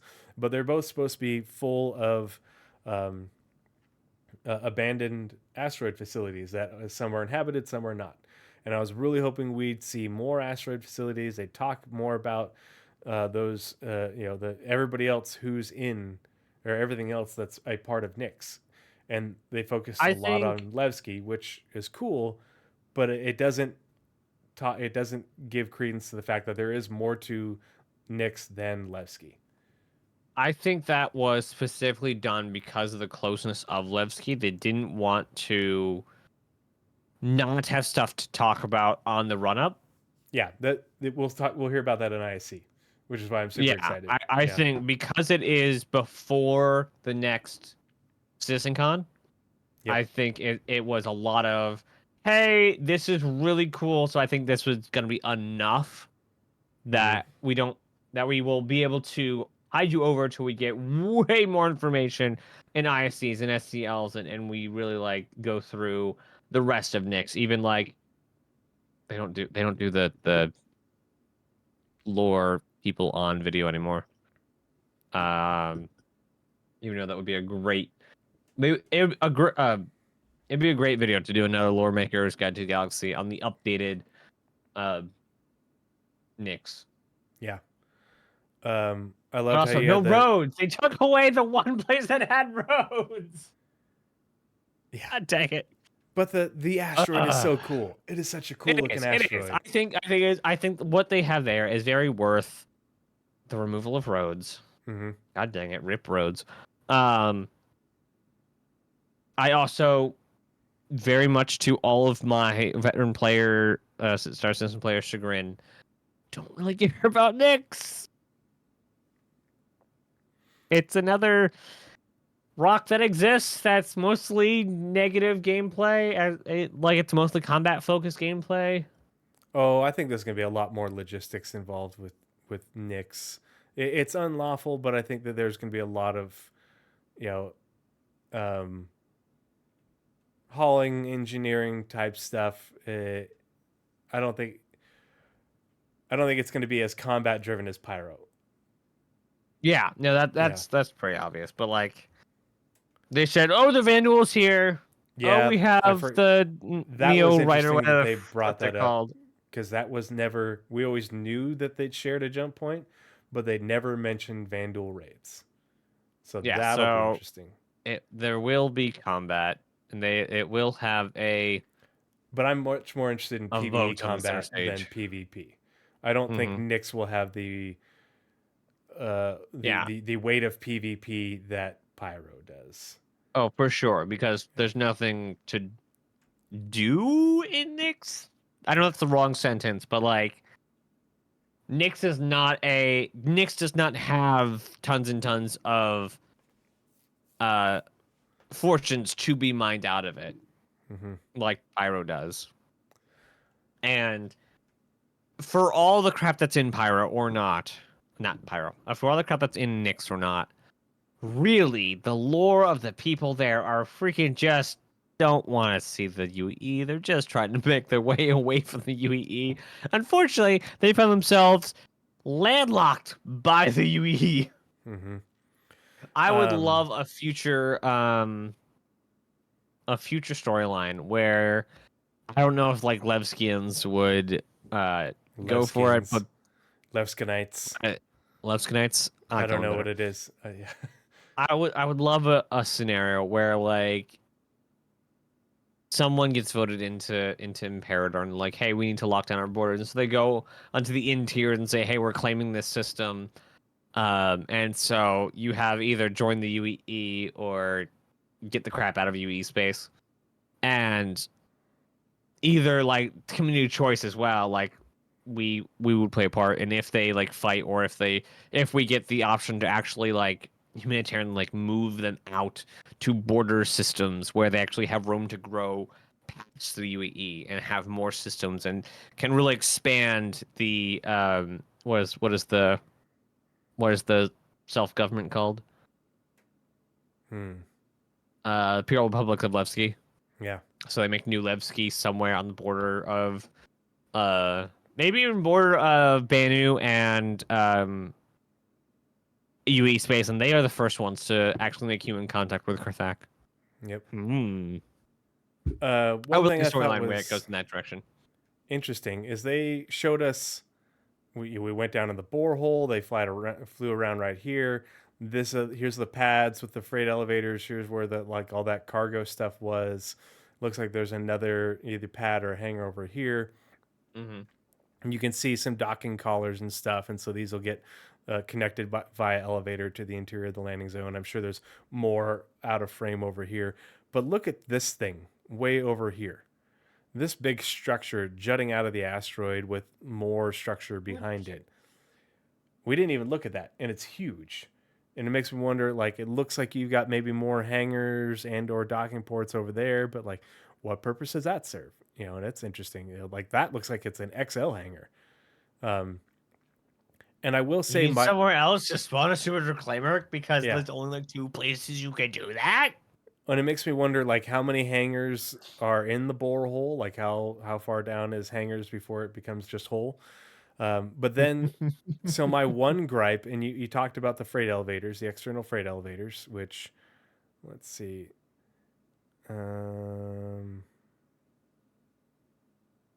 Nope, it was before. I'm not going to click the image just yet. So it's at 12:55. Okay, so here's a whole C up here in the corner. You can barely see it up in the top 504. left. And you can see that it's docked. It has the docking collar extended to dock with the whole C. Why Where? is right up here in the top left? Can you see that? Okay, yeah. Yeah. Yeah. The You same can see, place like it has with the Polaris behind the camera. yeah, there's, Yeah, there's a uh, huge freaking build stuff out there. And you can yeah, see the pipeline from the center spine where it has the carrot currently. yep. The white carrot. Um, but you can see the whole C docked, and you can see the docking arm coming out to it. How come when they designed the external freight elevators,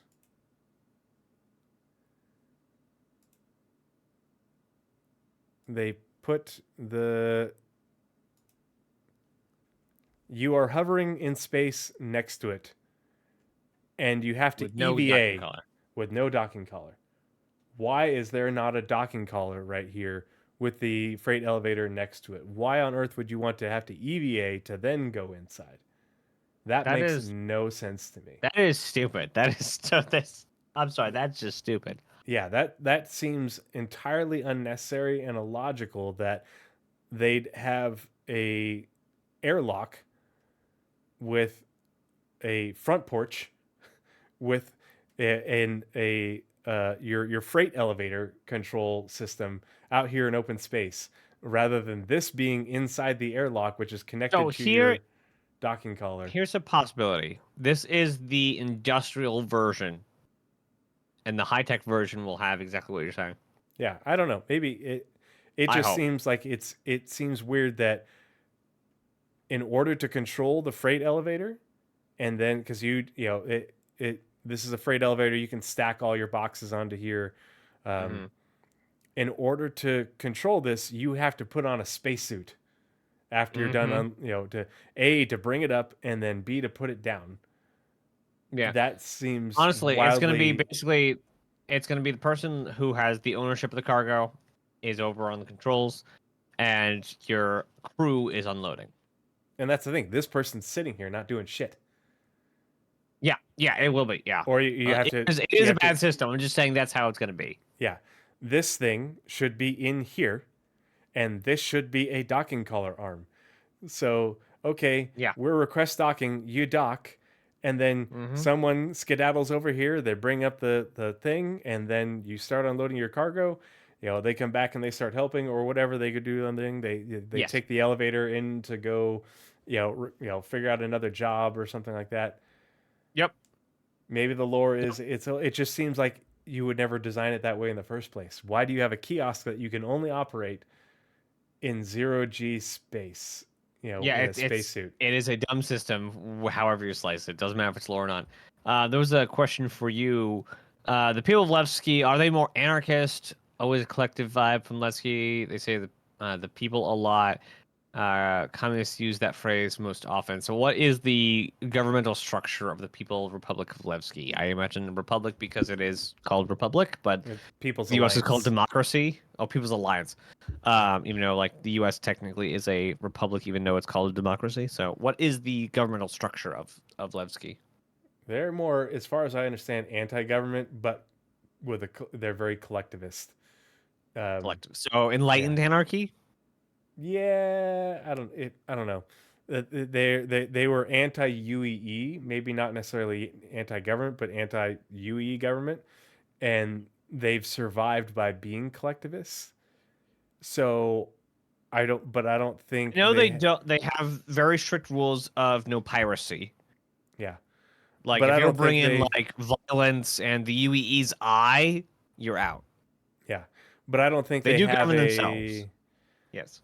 yeah. I don't think they have a communist structure as more as No. they've just a collectivist community. It's not like a state owns everything at Levski. That I don't think No. that's how that It's. works. Yeah. I don't think it's like. I don't think it's democracy either, though. No. Like I don't think everyone gets a say. I think it's much. I think it is more of a republic. Like people get. Like you can like you have like people have say, but not everyone has say. Um. And also they have rules to govern the Yeah. populace. Moving on But from Nixon Levski, because I think we covered everything. Unless you have any other thoughts regarding the Nixon no, Levski I part. actually I learned a whole bunch about the like design that we saw because I didn't actually pick apart Levski. Like I said, I am really over rundown pirate all the like grungy crap. I'm so over it. See, So and like I didn't look at this like very much at all. that's why I'm like more into Nixon Levski because it's not pyro. It's just Mm-hmm. people who it's frontier people. It's more Yeah, frontier people than it is um, a bunch of drug-addled gangsters. And yeah, and you like know, I completely agree with that. Also, why are there stairs in the EVA zones? I really like the frontier systems that are developing UE systems. I don't know. Maybe I'm just a scum like Empire supporter. I don't know. Um, I think that's where like kind of personally and my character in the game is gonna kind of lean is much more support of the Empire and kind of like cagey around anti-imperialist sentiments. Um, just because like I like what the Empire's doing, even though I don't like it. Like obviously everything the Empire's doing, they're like trying they to still take do a care of lot of humanity. good. For the most part, yeah, Yeah, like it's they're not. especially after the fall of the Masters, like give them a freaking chance. They're freaking trying. Yeah.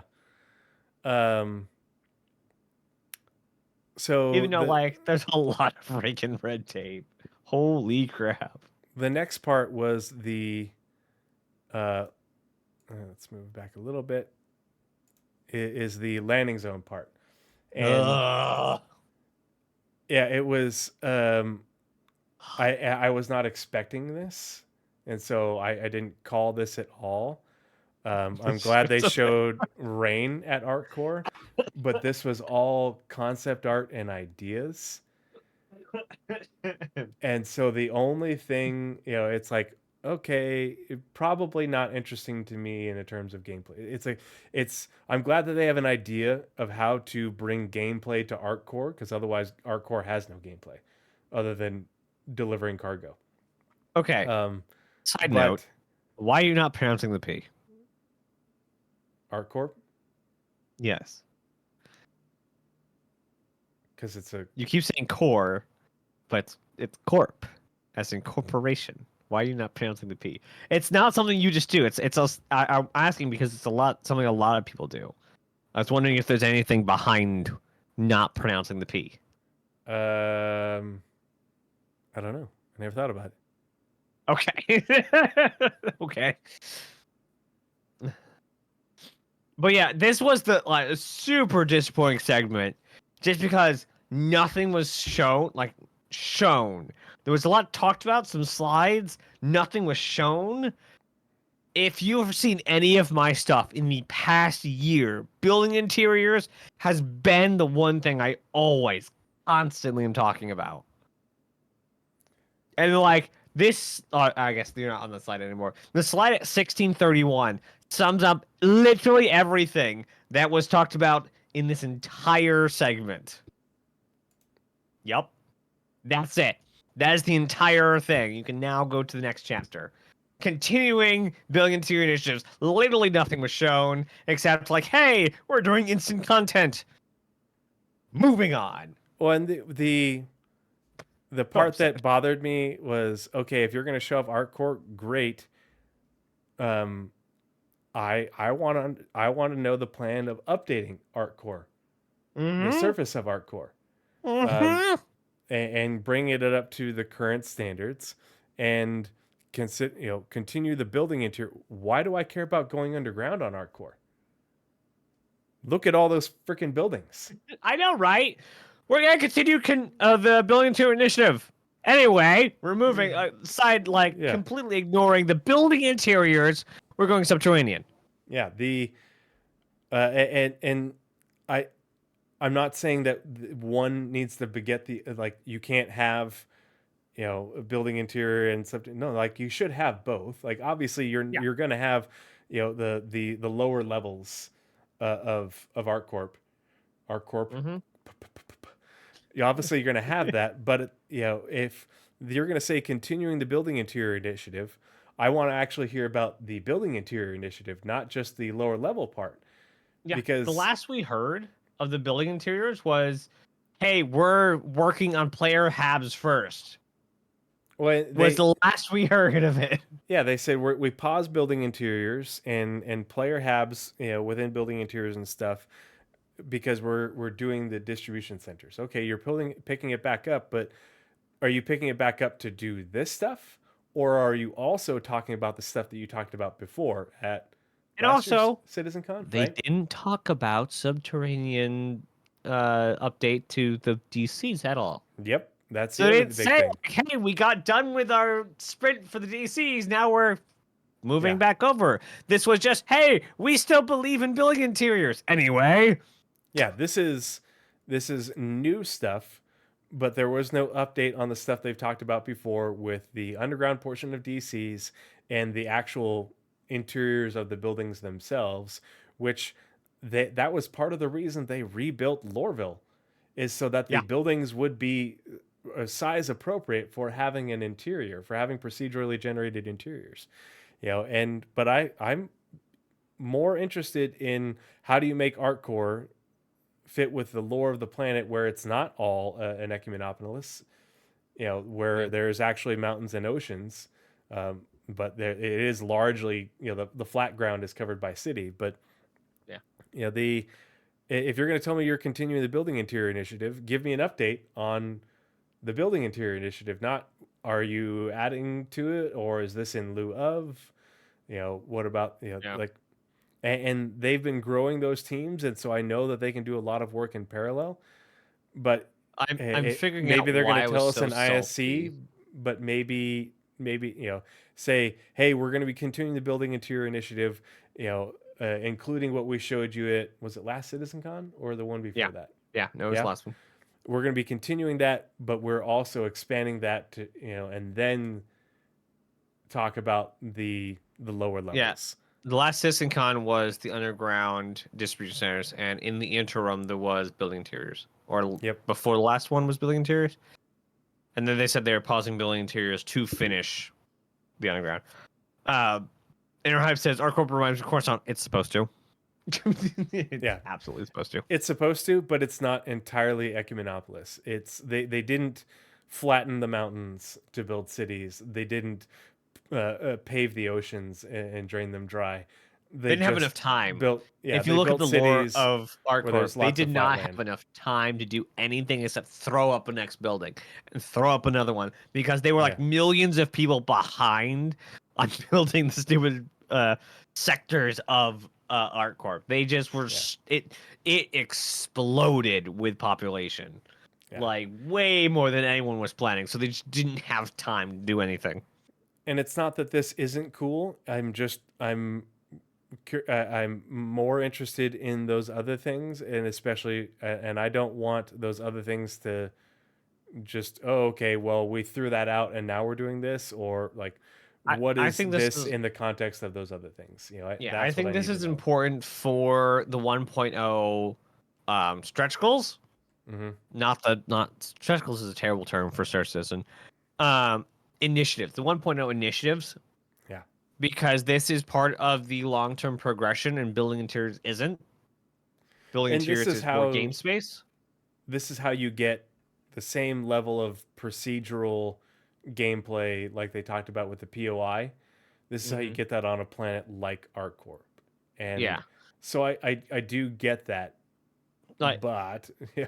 yeah, this is tied to like this will be tied to blueprints and orgs and guilds and things and progression overall. And I think that's why this is a thing, and especially in this year's CitizenCon with the big art overarching narrative being 1.0. Um, so this does need to be done for 1.0 because it is how you will get unique items, get unique blueprints, progress in guild missions or guild reputation and so on. Um, but I don't want this instead of building interiors. I absolutely do not want that Hmm. because Hey, Captain No Pants. this is a thing. Building interiors is a lot of things, and not everything, but it's a lot of things. Yeah. And it's building interiors is every city.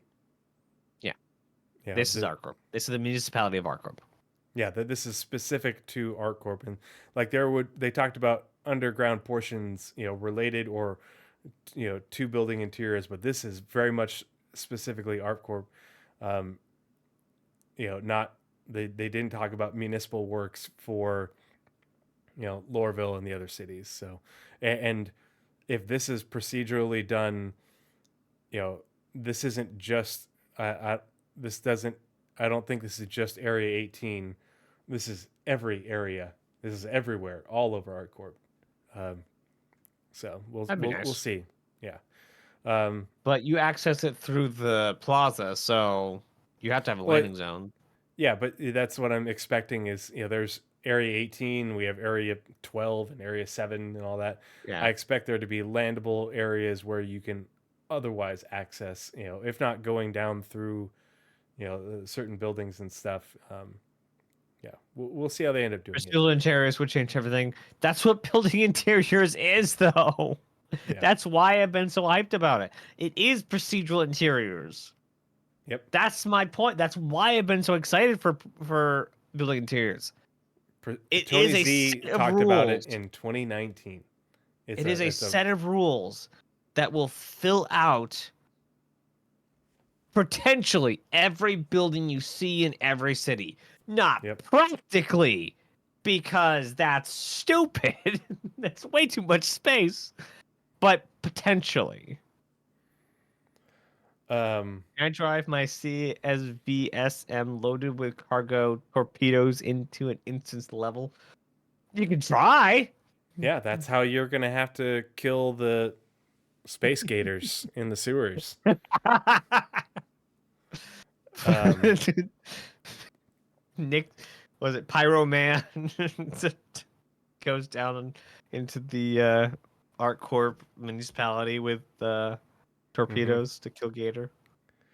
um, so I'll just say it. I called Castra. I called Castra years ago.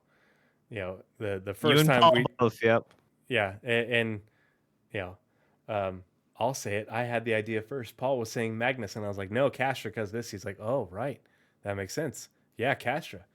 Yeah, Yeah. but the So why the Castra? oh man,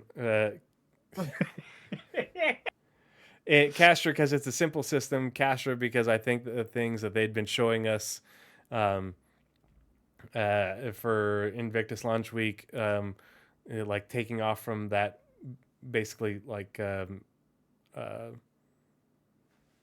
planetary military spaceport, is very Castra based. If you look at the not art style, but the construction style, or what's it called, the for the style of the buildings, the construction Mm-hmm. style. There's a word for it. Um, but what they showed, if you go back and watch like the Invictus Launch Week trailer for 2020, I think it was like the first one, and Yeah, maybe yeah, it yeah. was even the We second one. talked about that, like Yeah, we with the talked about it. drones, and we Yeah, we like nailed it as Sherman the second we talked about it. yeah.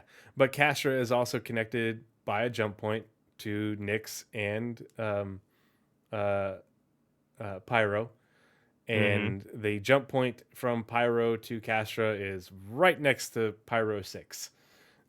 So it forces a lot of gameplay, but there's only two planets, and one of them is covered in craters and toxic whatever from being bombed to hell, and the other one is a habitable world with multiple cities, but the main landing zone is Sherman.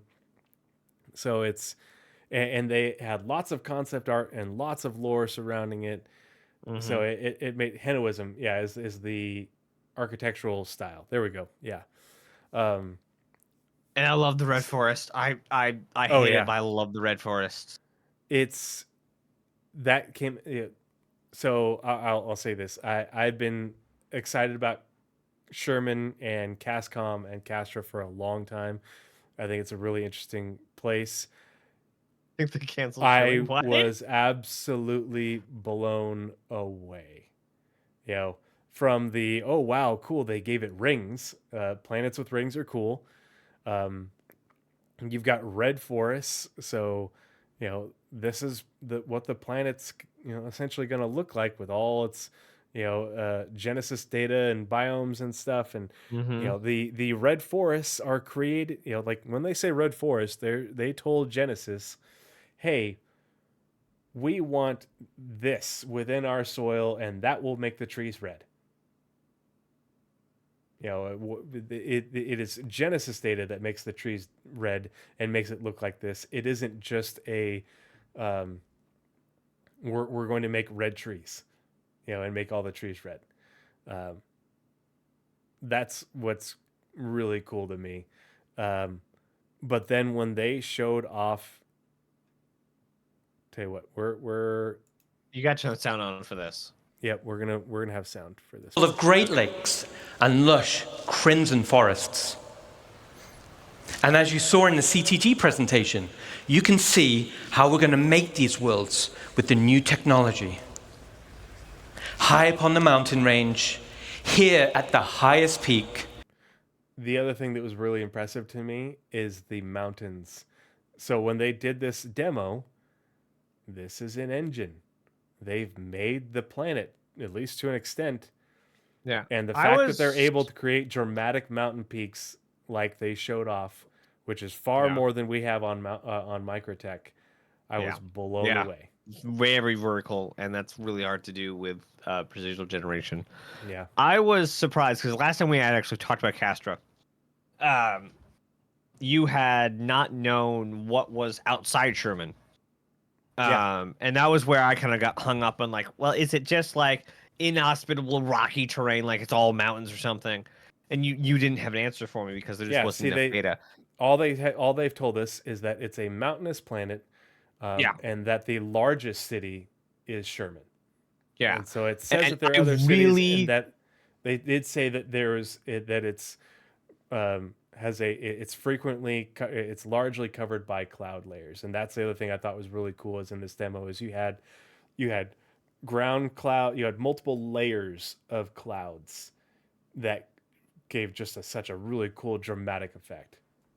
Yeah, and I really like how the presentation, like there's landing, there is ground, there is valleys, and there's these wonderful red trees. Like, as much as I hate that Terra's not the next system after Nyx, as much as I hate it, I also believe that we're getting both systems next year, both Nyx and Terra. Oh, not Nyx and Terra, Nyx and Castor. I also believe we're getting them within the year 2025. Ignoring that. As much as I hate that Castor is not, or that Terra's not next and Castor is, it is beautiful. Yeah.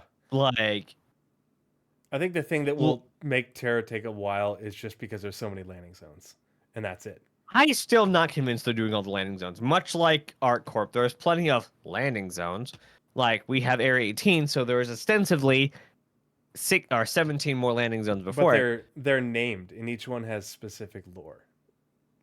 And that's and I don't think we're gonna get Gen without a landing zone. I think they're going to create the lore for a landing zone on Gen because it is heavily populated. But I we just have don't three think they're all named landing zones. necessary at the word go. We'll see. I don't know. Based off what they've said for the I think delivery they are and delaying completeness it level. because not delaying. I think they are not going to put them in until they have a bunch of them, like everyone's saying, or I concede that they will not put them in. But I don't think we need all but Terra Prime.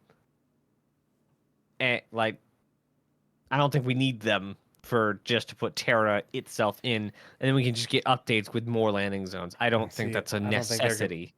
I don't think a Star Citizen 1.0 is going to have a planet and then, it has one landing zone and we'll add the next one later. I don't think CIG's at a point where they're going to be like, hey, magically a city appears here where there was not one before. No, but you'll see the city, but then it'll just be traversable and have its own landing zone. Like, I completely believe that will be in expansions or updates or whatever the heck's down the road after 1.0. No, when they release systems, they're going to be complete systems. Okay, well, we will have to see. Oracle points on the table. They might add like gameplay related things later on, but I don't think they're going to add a planet and then say, in 2 quarters from now, when we launch the new patch, poof, city. Or even city is here, but it was inaccessible. Like, that's so immersion breaking. I don't see that happening. For CIG. It's a game, and Rich Tyra's at the helm. I believe that thing is absolutely possible. So, as an update, I just thought of something. So, for those who don't know, I'm trying to build a system called Oracle Points. I don't know how I'm actually going to implement and keep track of all the people that are making Oracle Points. They're basically, when somebody calls something, they're going to be able to earn an Oracle Point for a call that ended up coming true.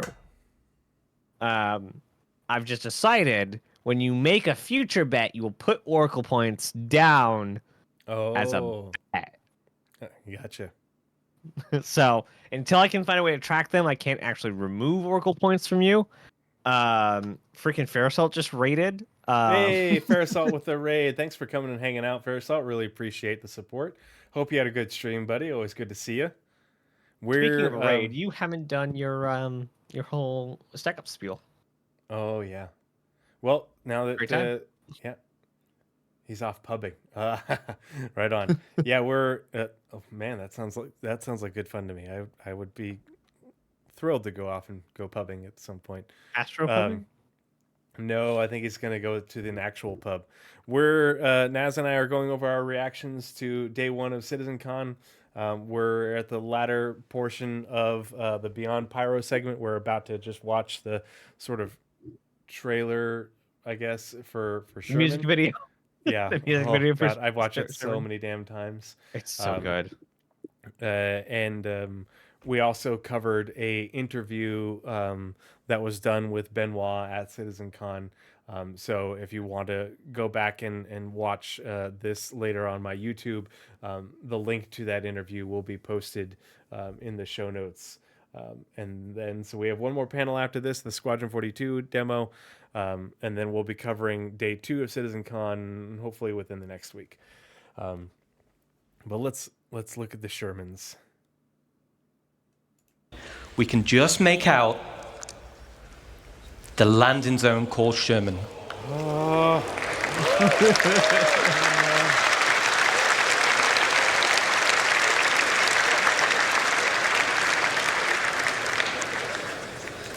And everybody's like, wow, that's really cool concept art.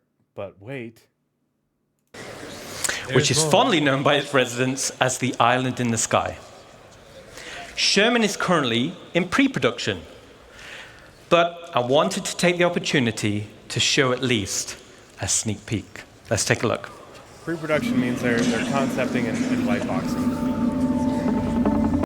But this demo is them showing the pre-production. This demo is them showing the pre-production work on the planet. So, there is a hotly debated topic, and this is a really good point to bring it up. Is this using Genesis? I don't think that they would make the planet and then remake the planet with Genesis. I think that they can make the planet to a point and then update it as they continue to update Genesis. JL did do a great video on this on the song and the stuff from Squadron. Yeah. I don't have any like I have no like pulls either direction. I'm mostly just waiting for like a confirmation or not from CIG themselves. I really do hope that this is Genesis, because a lot of people are like, Genesis is future stuff. We're not getting Genesis in 1.0, blah, blah, blah, blah. It's all future stuff, and we'll have to like rework everything. The speed at which they're going to be building planets isn't in yet because Genesis isn't done. This was all pre-stuff. And for all of that reason, I really hope that Genesis is in, and I do hope that Castra and it's kind of like how Sarah. Rastar and the procedural locations tool were in. They weren't at their 1.0 state, but they were delivering assets with them as they're developing the tools. They're doing the same thing. Like, that's how we were able to see all of that stuff done in engine that they showed us in the first panel, because it's in development and it's at a certain point where they're able to start, doing stuff with it. It's not at the 1.0 level that they want it. That's why they said, white box and such. Because it's not it's that Naz, remember when we did our we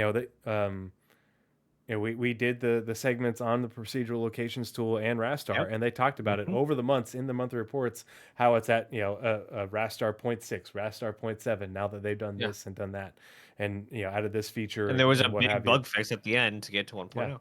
Yeah, and then they talked about how it's now at the 1.0 state and what that means for them. They said that in the monthly reports. That's going to be the same thing for Genesis. Bigger, a little bit longer, but in the meantime, they'll be making planets with Genesis on the way to 1.0. For sure, like it has to be like ironed out. All the stuff that needs to be updated through the 1.0 system, or 0.1 to 1.0 system. That's how you develop Genesis, is you make things with it, get it into the game, we test it, and then they improve upon it. And just how they did with Planetech V3 to V4, when they add new features to it and get to the next rule set, they'll update all the planets with the new tech. Yep. As Blizzard said, you'll note that the buildings here are smooth, but the terrain is detailed. It looks like it's being built, but it is. It's pre-production. Like, that's what pre-production means, is it's being. No, but he's talking about the planet itself. The planet is okay. Specifically, yeah. I had no question. Like, is the planet being worked on? The question is it painted or is it Genesis? Yeah, that's the question. I think it's probably Genesis, but I think this is the first iteration of Sherman. And they're going to make multiple iterations as Genesis gets developed over the next year or so. before CASCOM and Sherman gets released. Yeah, I but think this is also definitely think, a H2 deliverer.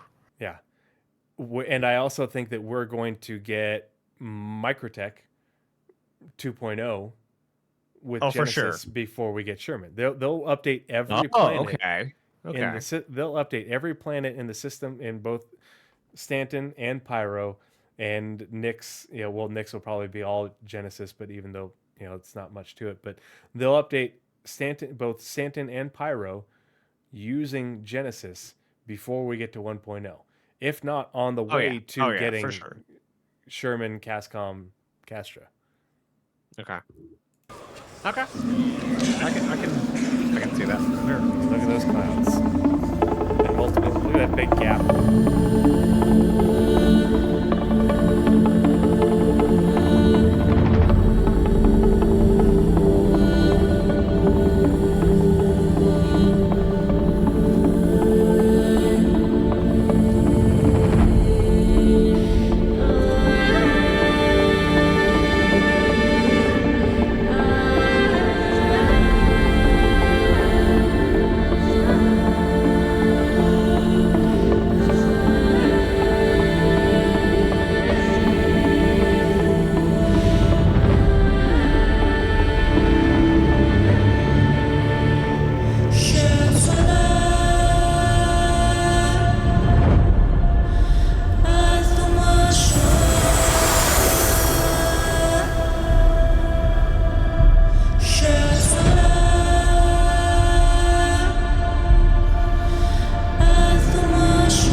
Before we continue, I just want to say, so Big Gun, Carrick just flew by about the same distance. Big Gun dwarfs the Carrick. Big Gun, when you see the Polaris over here later on, you'll see it right next to this Big Gun over here. These big turrets are about the size of a Polaris. The turret and the barrels. It's like 170 meters, 180 meters, or whatever that is. Is there any chance, any event, we get to see those fire? They said that some of them or most of them had been decommissioned, but not all. So, okay, if we I want them get... to have Invictus Launch Week here, and I want them to fire the guns. Yes, give yes, us Yep, I can see that. Yeah, like the fleet comes in and they fire off the guns as they come in. Abso-freaking-lutely. Mm-hmm. Giant, and with the audio shockwave tech thing that they did, big the Doppler. Boom. Yeah. Procedural Doppler. Yeah. Yeah. Okay. Sorry.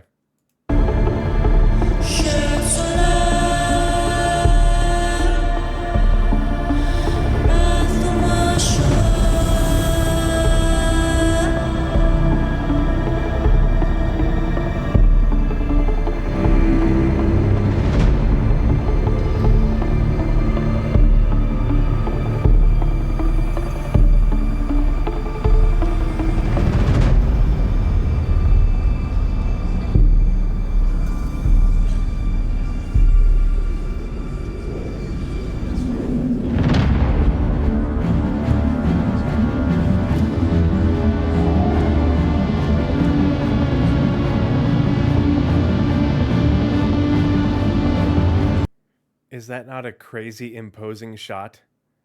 Oh, here's a giant fuck off gun. Here's a giant fuck off gun. Here's another one over here. Another one over here. Here's an Idris flying out of this giant hangar from this sky fortress. Like, and you've got this sort of deep music coming out. It's just such a... Oh.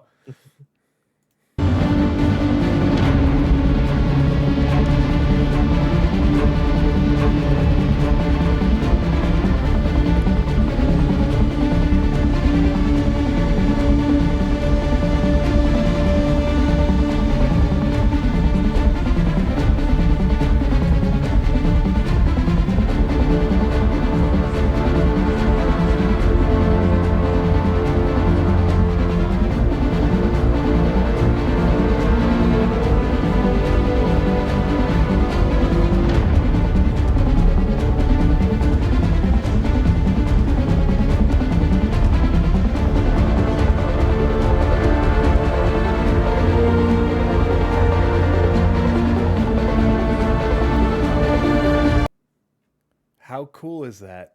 That this spaceport, you've got all these openings for the hangars and everything, is like it goes through the mountain. Are you still It's disappointed that javelins can go in Atmo? this is pre-production. This is just showing it for scale. Blah blah blah. Are you still upset? Just saying, control surfaces and all that's coming. Just you wait. I'm putting down an oracle point right now. The atmospheric flight model is going to come in with control surfaces and VTOLs and all that sort of stuff, and they're going to be like, yeah, that was never intended. We talked about that in 2020. You know, it's going to happen. You guys are the ones You guys are the ones that are huffing the copium. Like, how many times do I have to do an entire segment? Horse in this race. Like, there is. I do not care about the javelin. I am ready for anything industrial at javelin scale.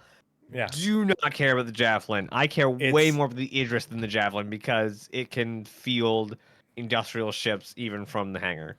And it's not about the fact that it's a javelin or anything. It's the fact that the javelin doesn't have VTOLs. If they slap VTOLs onto it and landing gear, then I'm happy. I don't care. And the Idris has VTOLs. Yeah, and the Idris has VTOLs, but CIG, pick one way or the other. You can't have both. If you're going to place as much emphasis as you have on the atmospheric flight model and the importance of VTOLs for lift, when you don't have control surfaces and when you're not a lifting body that's going, hundreds of meters a second, then you need to have VTOLs. I didn't say it. CIG did. If CIG had just gone the Star Wars way, where we just fake everything that hovers down to a planet, then I wouldn't care.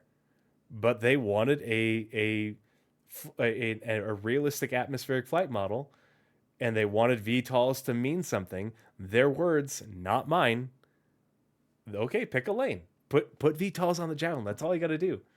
Yeah. Put giant ventral VTOLs. There is definitely a future where they do a Javelin Mark II to put it in line with the systems that will be in the PU, not in Squadron Episode 1. Yeah. Put VTOLs on it and give it landing gear, because if you're putting VTOLs on it, that means you want it to land, not just hover into perpetuity because you're going to be burning up fuel for no reason. Does it have landing gear? No landing gear. Oh. Has no landing gear, has no VTOLs. Like, that's the thing is we have the game files from when it's been in game. I also don't like how they showed we know it doesn't have VTOL thrusters, so... Yeah, I also don't like how they, this is relevant for this image with the Javelin. I also don't like how they showed last year the BMM floating, off of a docking part just in the middle of the air. Like, that little flimsy docking port is not going to hold a BMM. Yeah. Well, and yeah, we're docking and it's just holding it. It's one thing if you have your VTOLs constantly firing, but that doesn't make sense. It's also another if you have a grav plate there holding the ship, but they didn't. It was just hanging out. CIG has the tools to make it work. They'll make it work one way or another eventually. I don't care as long as they pick a way to make it work. Like the Caterpillar will get VTOLs. Certain ships that don't have them right now will get them because they've been adding them to every big ship that's come along for years now. Yep. You can go back and you can look at their little PDFs that they've generated for the Odyssey, for the Galaxy, for the Perseus. Everything has VTOLs because they know it's important. They stress that in the importance of the damn Zeus CL. Sure, if they have those, that's perfect. That fixes the problem. That's all we're saying. Yeah. As long as they explain it, we're fine. Yeah, as long as I have VTOLs, I'm going to fly in there and I'm going to set down on this cradle facility or whatever they end up doing. CIG has the tools to make it work, but don't make it say, okay, this flight model is important for every ship, but the big ships. Exactly. It's important for the Reclaimer, but not that. That's all I want. I'm not asking for much.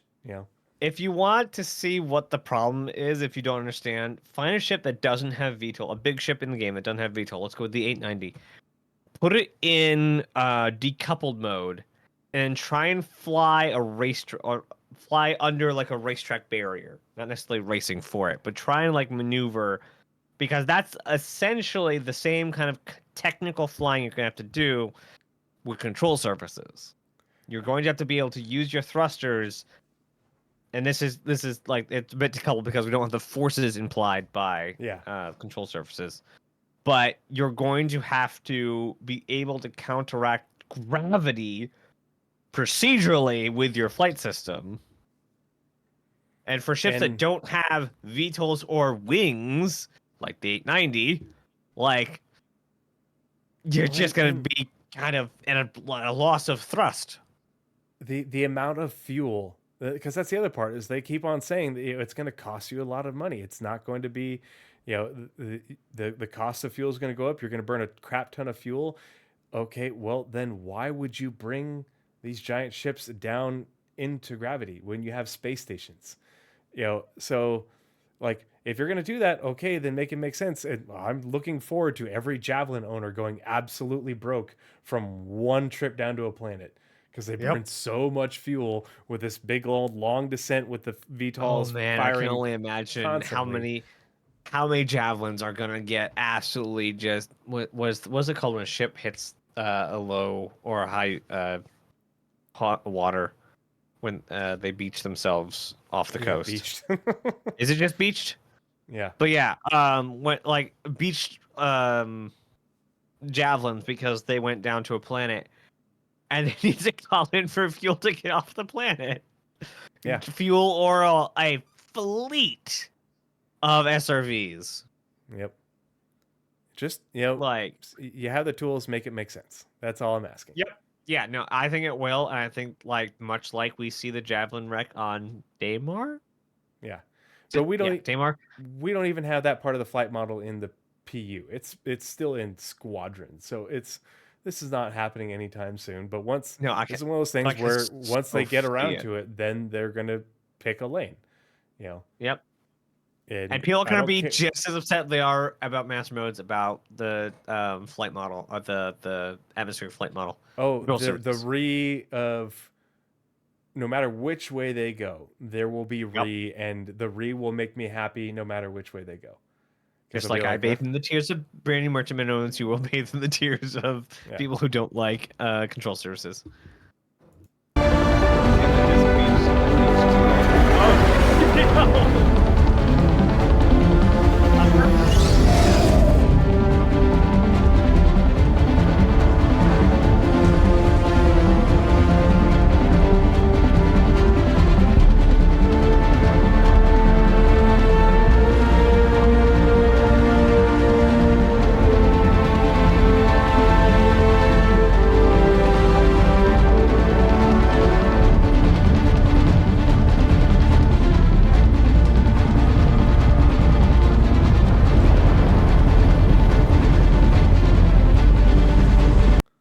I love seeing the Polaris take off in between these two giant fuck off guns. That's such a cool shot.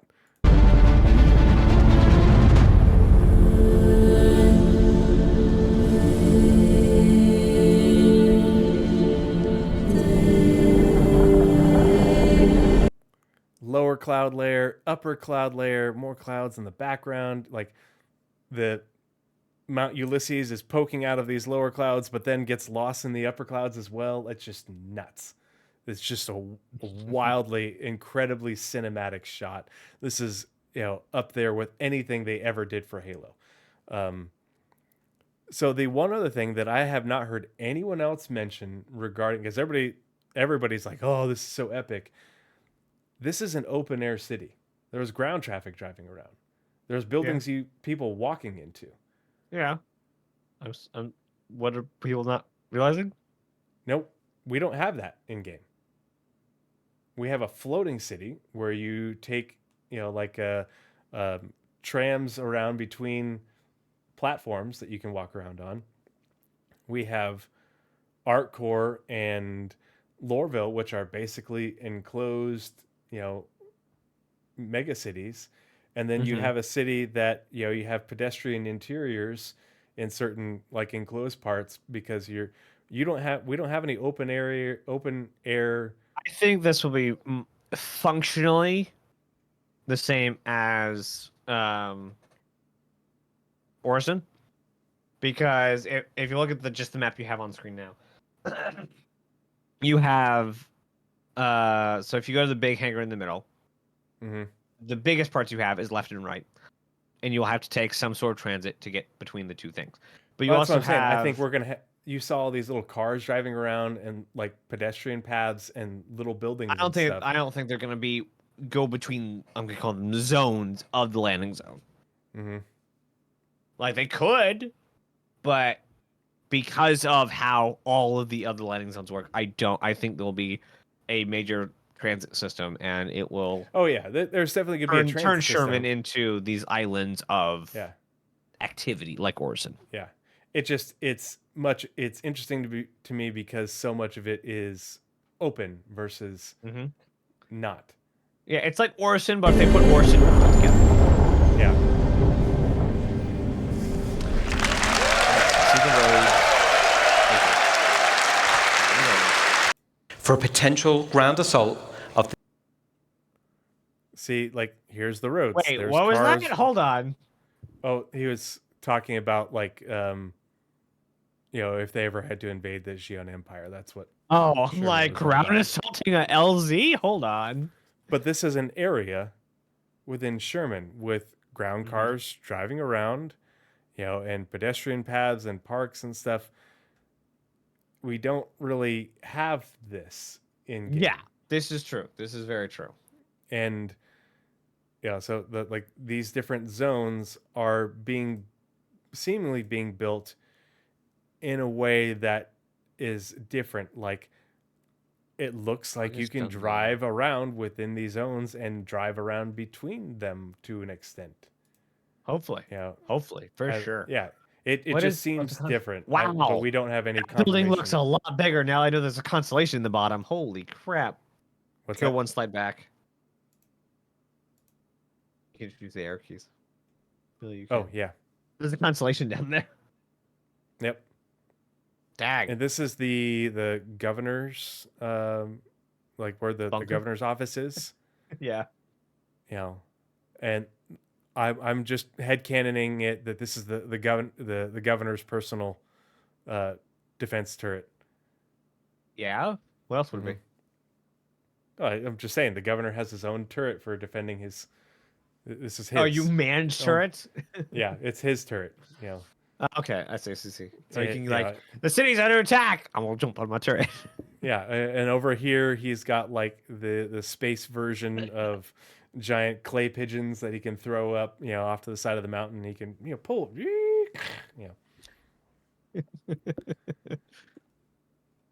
All right. Yeah, it is like that is one thing they're really, really, really good at. Because they handcraft every single landing zone. Every landing zone has a character all its own. Mm-hmm. And this character is a traditional military base in a sci-fi universe retrofitted to be an entire landing zone. Yeah. And I love that.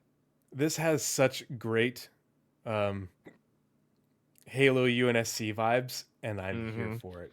It is seething. Now seething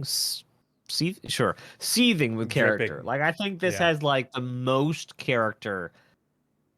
I mean, this is concept art, so I guess we'll have to see when it shakes out. But like so far, it has the most character of oozing with character. Sure, that works. Mm-hmm.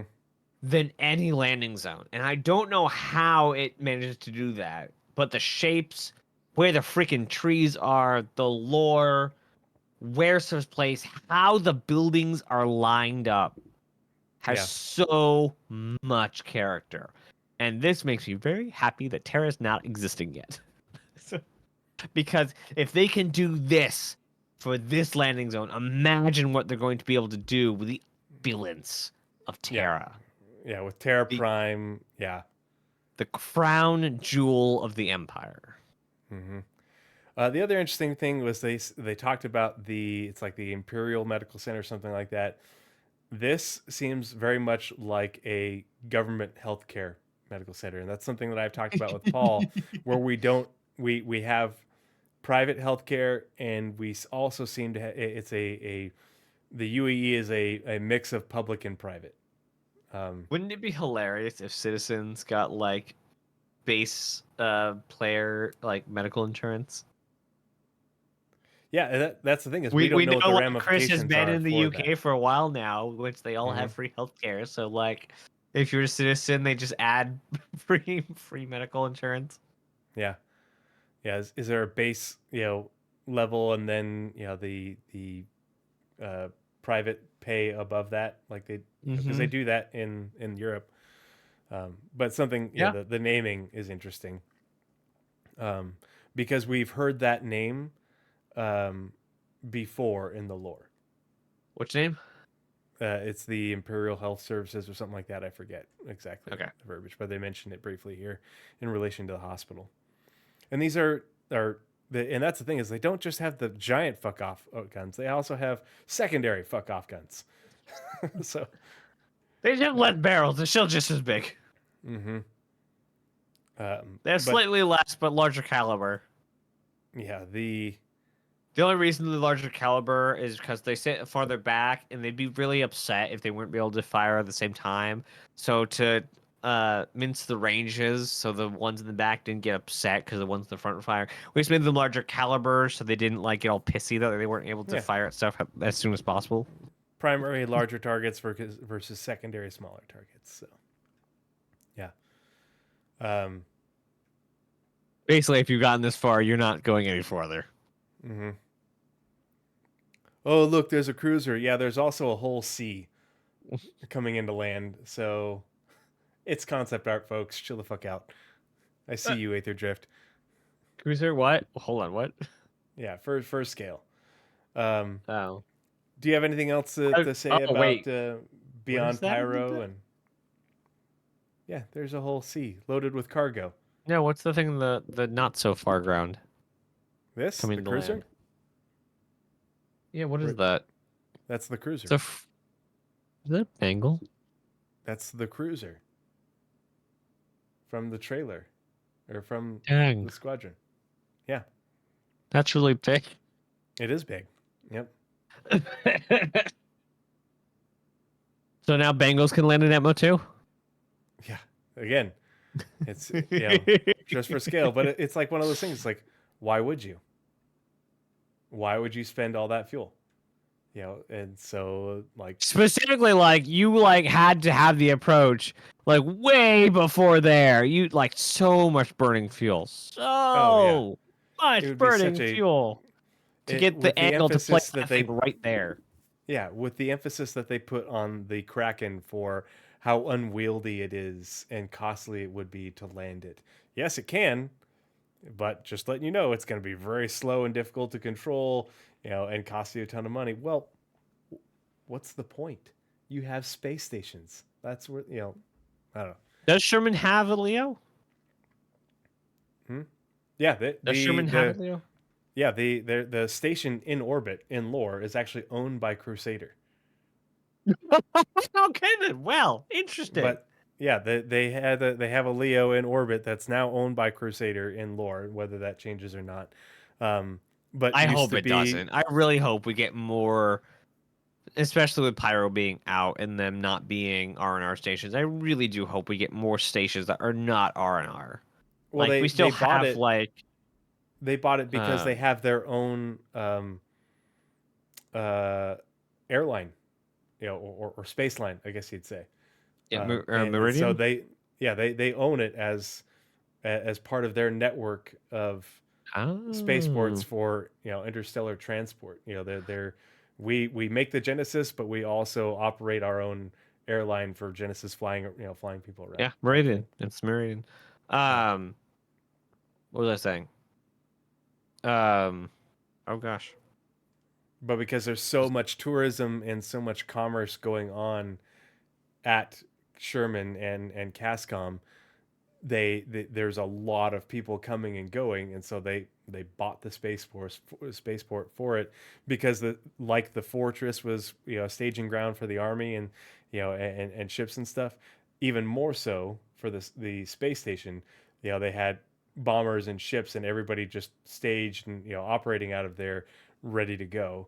Um, so it's, yeah, Sherman is amazing. I'm so excited for it. Yeah. Castro's going to be a really cool system to visit.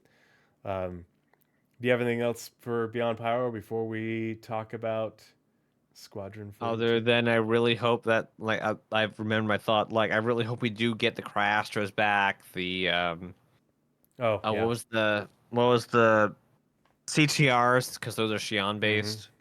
Cryastro, CTR, and there's one more, and I don't remember the name of it in lore. There's 3. But yeah, I hope we get different brands of space station. You and your half transparent water bottle that definitely has vodka in it. Ugh. Don't like vodka? It gives me heartburn. Really That makes bad. sense. Yep. No, I don't Alright. got anything more for this. It Cool, was really 'cause we're already cool. at- I was stupid salty after today. I now understand why most of day one was really meh. Really meh. A lot of stuff was not said. A lot of stuff they said didn't really matter. Brave New Worlds was really good. Social Universe was all concept art. Cosplay contest was mildly entertaining. That was funny. Dress to Kill should have been an email. Beyond Pyro was nice. Castro pretty. Nyx don't really care that much. It was interesting, but they didn't say Terra, so I was kind of upset. The that's front the and summary the so far. back of day one were the really important parts, and everything else was as excited as I am about Sherman and even Levski, but mostly Sherman. It was otherwise a lot of filler stuff that is necessary for the game, but not anything that gets me really that excited. Yeah. Do you want to Uh, read the redacted one? Well, there was nothing. It just said redacted. I know. So, I know. Yeah, read redacted. You have to read it. yeah. I read the last one. You have to read this one. Redacted. Okay, there we go. Dot. So, I'm gonna turn the sound off. I mean, I think I want to do this one much more like conversational than you opinions. Before we go, I just want to. Can we just watch the Henry Cavill UEE Navy recruiting commercial? Sure.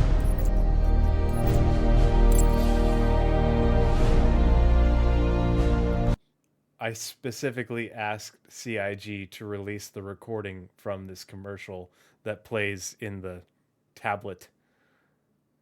This should be a commercial in the PU.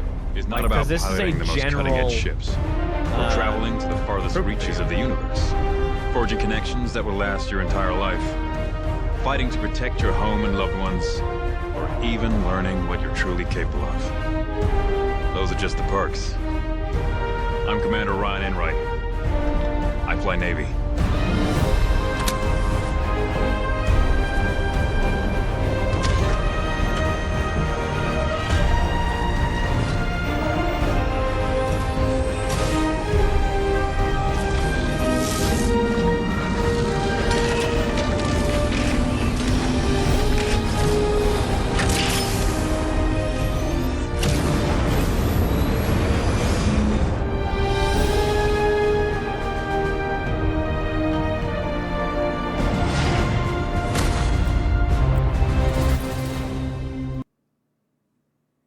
So That's just there's a so new cool. biggest game. There's a new biggest gun in the game. It's a rail gun. It's inside the hangar of the Bengal. Holy crap!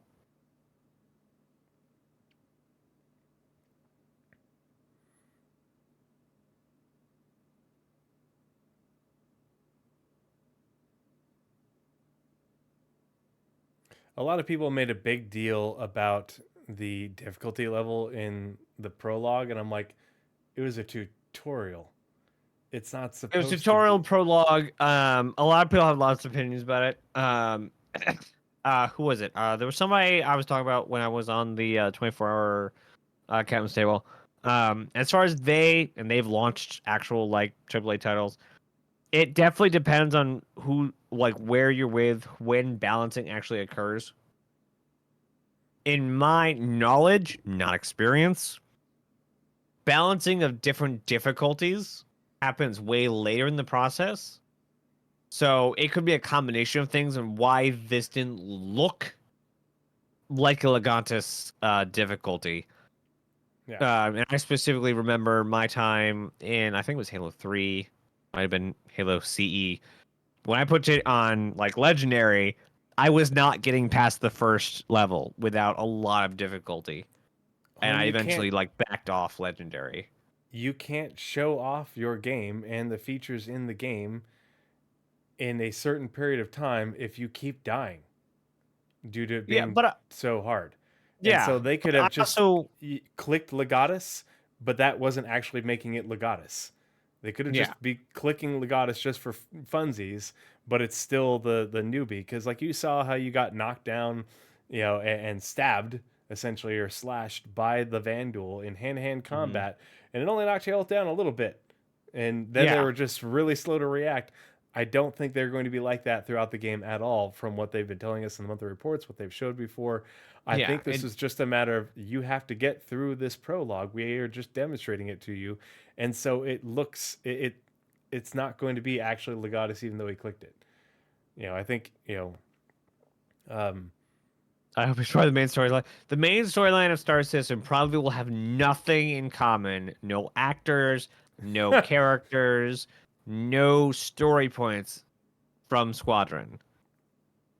Don't expect any of that. Not only are we like 5 or plus years away from Squadron 42 now, between the two games. 26, 7, 8, 9, 10. 10. Yeah, we're several years. It'll be 10 years next year. 10 From years from 26. 2945 to It was 16. 2955. It was 2016 when the dates were aligned. So 2026, the release date will be 10 years out. Well, this is 2945. Oh, okay. Yeah. Sure. Yeah, in universe. Sorry. Yeah, my bad. Okay. I thought they lined up in 2026. Or 2016, and that's when we started the divergence when Squadron held back because it was supposed to release it was supposed to be aligned with the PU that was 2956 or 2946. Yeah. The events of Squadron take place in 2945. Okay. Or at least we know the battle. Well, we know the Battle of Vega takes place in 2945, and we don't know how far along after the Battle of Vega this part of the campaign is. So I don't know if you know this, Aether Drift. Henry Cavill is freaking expensive. He was cheaper then, because it was a long time ago. Yeah, he was way cheap. He was not The Witcher. He was not whatever he's doing now with Warhammer. Like, the amount of expensive he has gotten since they filmed what he did for Squadron. Yeah, but they recorded him and captured his likeness, and now they can use it. Because they if they want him to record more voice, that's a different thing. But that's why they recorded. Also, I would imagine. I imagine uh, if his agent is any good, he made sure to say they can use it in Squadron, and he cannot use it in Star Citizen, which would be a whole new contract for his likeness. Yeah, and that's why they recorded all. From what I know, from what I'm told, is they recorded all 3 episodes, all the voice acting, and so they've done pickups, which it costs you a whole lot less to do pickups.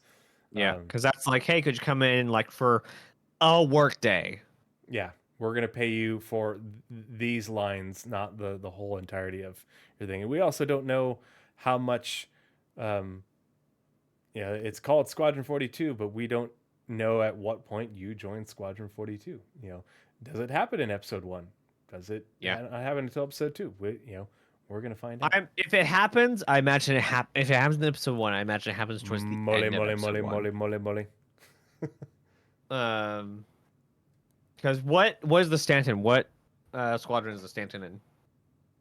Well, Do we know? Squadron 42 isn't on the Stanton; it's only on that Bengal, and so we don't know at what No, point no, you I know. transition. But after the prologue, you're then put on the Stanton. Yeah, and so we don't know So what what fleet squadron that is the Stanton is? Oh, we don't know the fleet?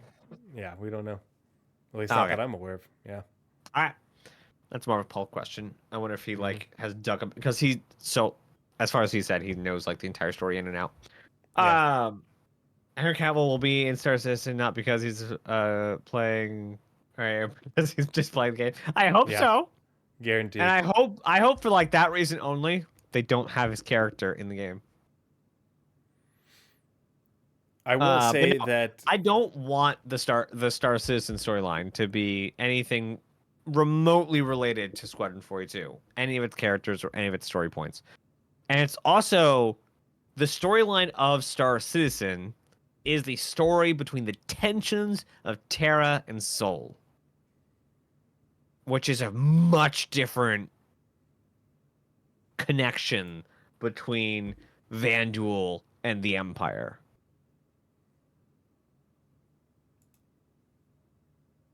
Anyway, back to Redacted. You read it. Get. Yeah. Sorry, I read it. So you go ahead. So This is cool.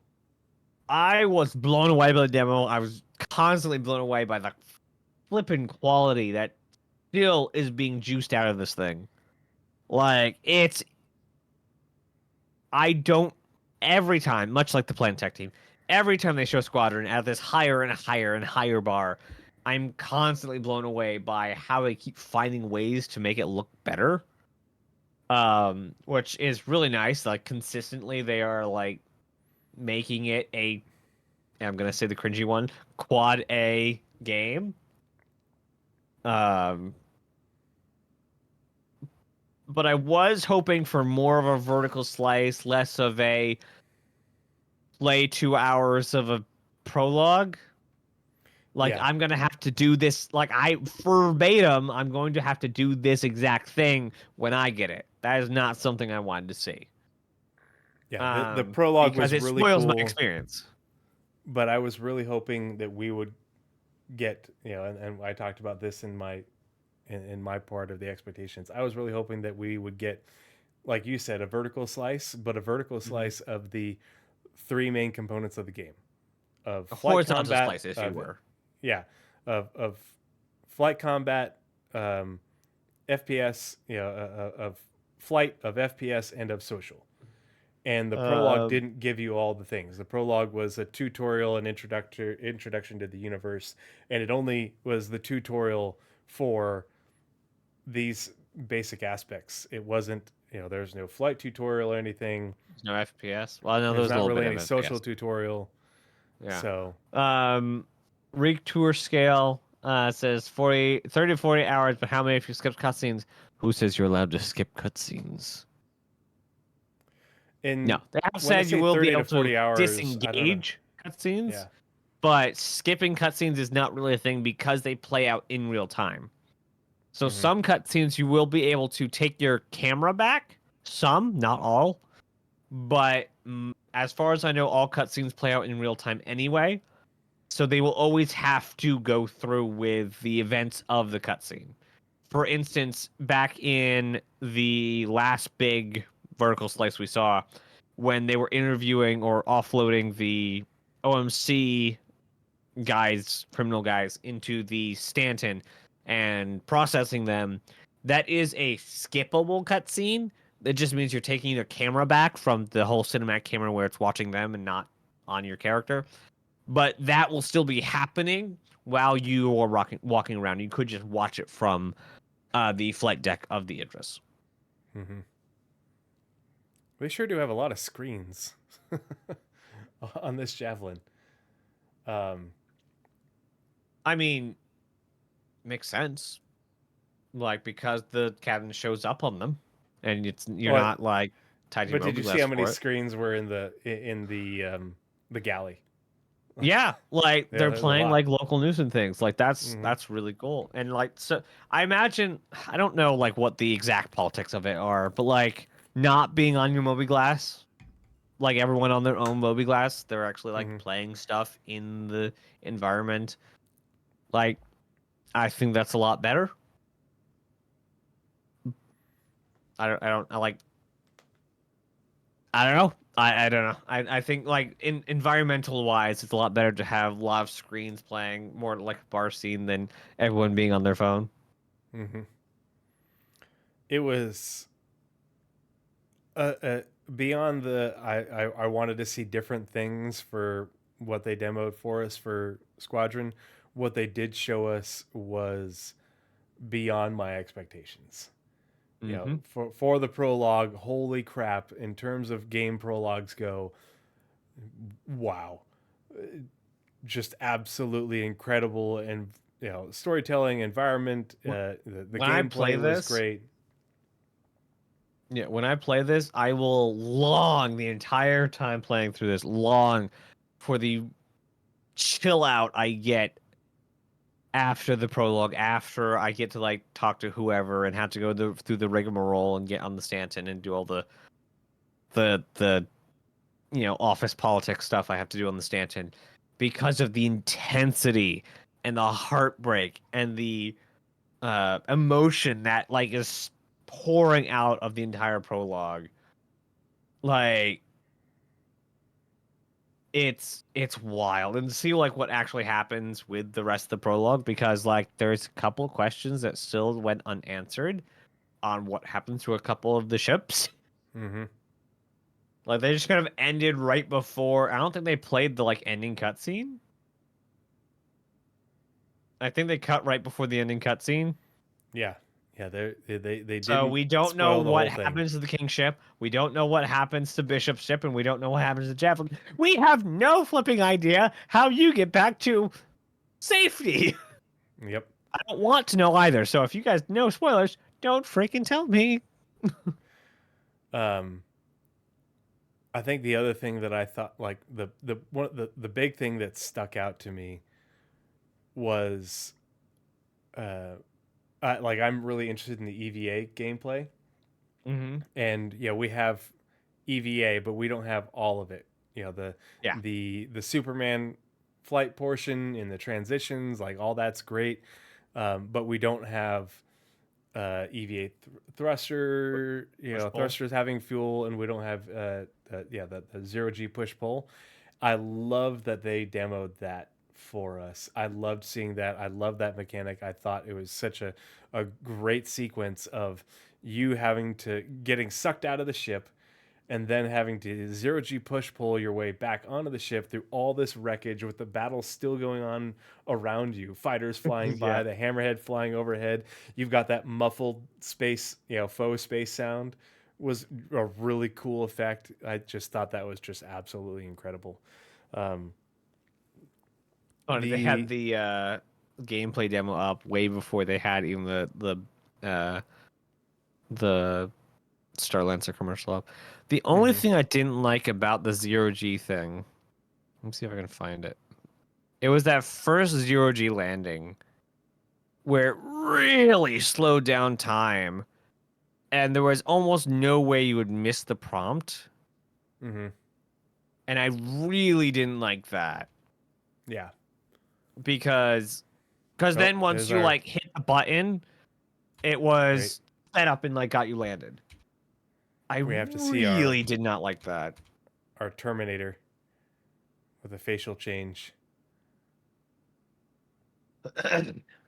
Wait for it. What? There he is. There. Oh, there it goes again. And change back. Oh yeah, hmm that was a weird bug. The other thing that was really cool to see was the Squadron 42 and I think it's Echo Flight was the Retaliators doing quantum boost. Yep. That maneuver, they're hidden behind an asteroid. Okay, look at Vega. Look at it. Wow. And Or look sorry, at the city too. this is Aramis. So I'm assuming this is all like ocean and stuff, but this is Aramis. This is Vega 2. Selene is the other populated planet. And I'm guessing this is the city of New Corvo. Wow. What's currently alive of it got a Yeah. lot smaller after this. Mm-hmm. Yeah, but seeing that the quantum boost for that maneuver, and I thought that was really cool because we don't have that, but we're able to see them demonstrating it in in the game and how it's used and stuff. So I thought that was really cool to see. The Maelstrom in the turret segment, the turret combat Now, segments. I the swear, pieces somewhere falling they off the said ships. that all of the prologue was running Maelstrom. I don't know can't if find they it said yet. something. I don't remember, but like you could see it as he was shooting ships and everything. They were breaking into pieces, and the bigger ships chunks were falling off. Captain McClaren would fall for me after I save her. I really like this scene down at New Corvo with the bunkers and stuff. I hope that we can go visit that location, and see the still, because they talk about it in the lore how it's still recovering. And that's one of the places like I really want to have in game at ASAP, because one of the biggest things that like I built my org around is humanitarian stuff. Yep. I will absolutely be on so many supply runs to get resources where they need to be the most. I don't care, like at that, if it's for like helping people rebuild, helping people like scrape their lives back together. Screw the profits. Let's get the water. Let's get the food there. Let's Yeah, get the Robert stuff Poe, to some build of his houses. shots were blocked by floating debris from other ships. There was Yeah. so much. That was such a great bit of environment with all the bits are there and they break off and they spin off in different directions, and they get in the way of shots and other ships can crash into them. That was so cool to me. And it wasn't just the ship go boom. The fighters, like, they pretty much disintegrated, but that you saw them, go into pieces, and that was really cool. I know some people were saying like, how does he EVA with that helmet on? And I think it's let's see if another helmet comes up here in a second. But it looks like I think like the visor folds down, but then something probably pops up and creates a seal, because it's not like a full face helmet or something. But they never show you in the fighter Yetapult. That's cool. That's a freaking railgun is what that is. Holy crap. That's this is new. We've never seen this before. Yeah. I thought that was a really cool thing to add, in order to, it isn't just the ships accelerating, they're getting they're getting yeeted, and I think that's cool. Yeah. And only that's, as far as we know, only a Bengal thing. We don't know if that exists on the flight deck of any other ships. We haven't seen it on the Idris, and the Idris is pretty short, but I mean, we've seen how the Idris launches, and that's a backplane. Yeah, they've got that backplate thing. Yeah. I wonder. The Idris is also much. I would older love a than detailed, like excruciating detail, because I know the Bengal technically is a multi-company endeavor, not just RSI. Well, it's like RSI is the chief manufacturer, but they bring in, like, they have help, subcontractors, making. Yeah, I would love components and stuff to have a detailed breakdown of exactly who did what. Just to have, like, I have no like reason for it, but I would love to know who's responsible for what. And I would not be shocked if Argo made the launcher. There's a lot of javelins in this shot. Oh yeah. Like, yeah, javelin, javelin, javelin, javelin, javelin, javelin, javelin. Here's the two escort carriers. And you could see from another angle that the escort carriers have a ventral mounted I don't think it's as big as the Bengal turret, but I think it's the cruiser level turret on the bottom. But then they have this upper flight deck thing, just like the Bengal does up here. Maybe probably smaller. But you can see they don't have anywhere near the armament of the cruisers. They also have like half the engines. Yeah. Yep. Which makes sense for an escort carrier. They're not, they don't go as fast. What makes me wonder though is like, what sort of fighter complement are you looking at for a fleet this size with a Bengal and 2 escort carriers, and who knows what the fighter deck, the flight deck for the cruisers looks like if they have one. You've got numerous Idrises with a couple of fighters each, like pretty cool. Let's see, what else was I gonna say about Squadron 42?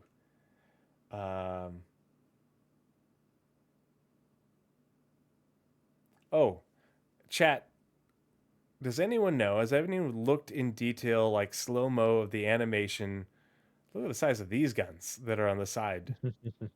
Those are big guns, But has anyone looked in detail at the animation for the use of the med pen in game? What about it? Wait. I want. I never noticed that the med pen has a needle that comes out. I always thought it was like a hypo spray thing. I love that they put flat cannon looking things at where these little triangle things are. Those didn't used to be there. They've added so much DACA to the Bengal. It's insane.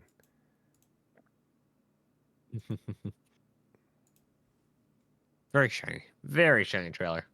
Yeah, it has a needle which should blunt against armor, and that's one thing I did notice in the panel about clothing and such. That some of the armors and stuff that they showed off, there's a needle port in your forearm where you would inject. Oh, very cool. Yeah. And that'd so be really like you funny if there was some armors you you couldn't do the med pen. Yeah, and you'd inject into the needle port, which has some sort of maybe like a pre-plumbed intravenous line that goes into your arm or something, for rapid administration, kind of like a Mediport that people with cancer have. But look at the size of that Vandal fleet. That's just nuts. We've seen people do breakdowns of the UE fleet, but I think I've seen anyone do a breakdown of the Vandal fleet and what ships are in it, and how many of them there are. But like the Void bombers are huge. It's actually a lens for med beam.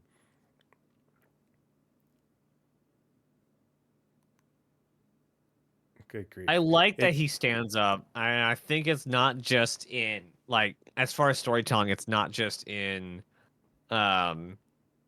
like what scared or whatever, but it's out of respect. Mhm. Like you respect this kind of like generals throughout history will have respect for the generals of the other side when they have good things to say about them. And when you see a kingship, it demands respect. If not for your own life, big, or if not for the life of the craftsmanship, but for your own life as well, it demands respect. Just like any other wild animal, if you saw a lion, saw a bear, it demands your respect that you don't do anything stupid around it. What I did notice is I don't think they have all of the types of Vandal capital ships that we know about here. Oh? I think these are the Corvette class. These aren't the drillers that are like a destroyer, if I remember correctly. I'd have to go back and look.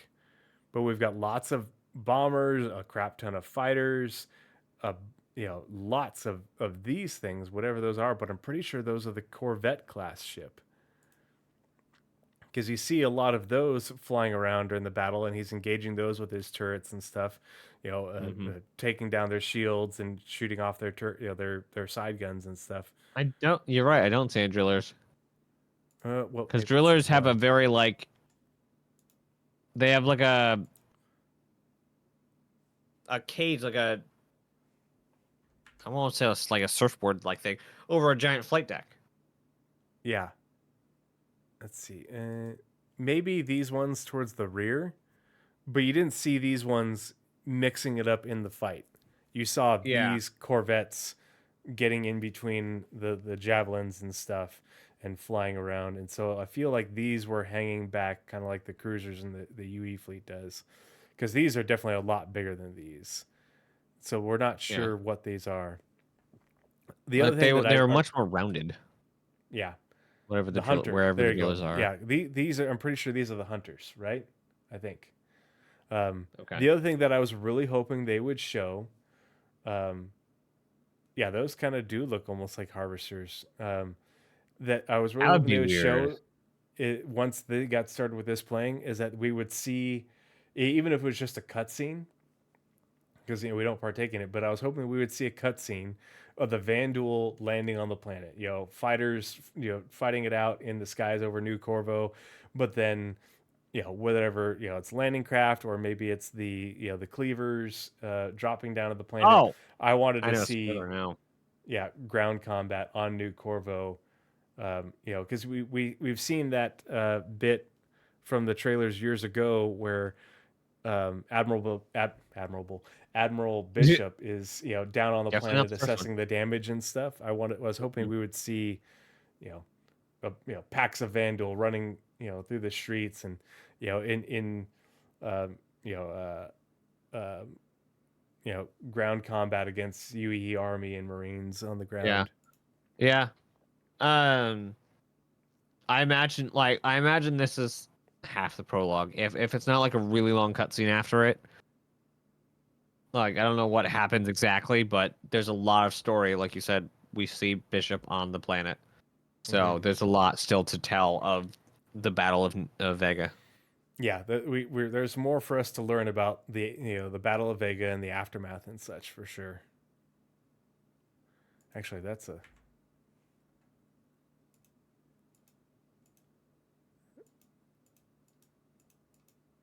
There you go.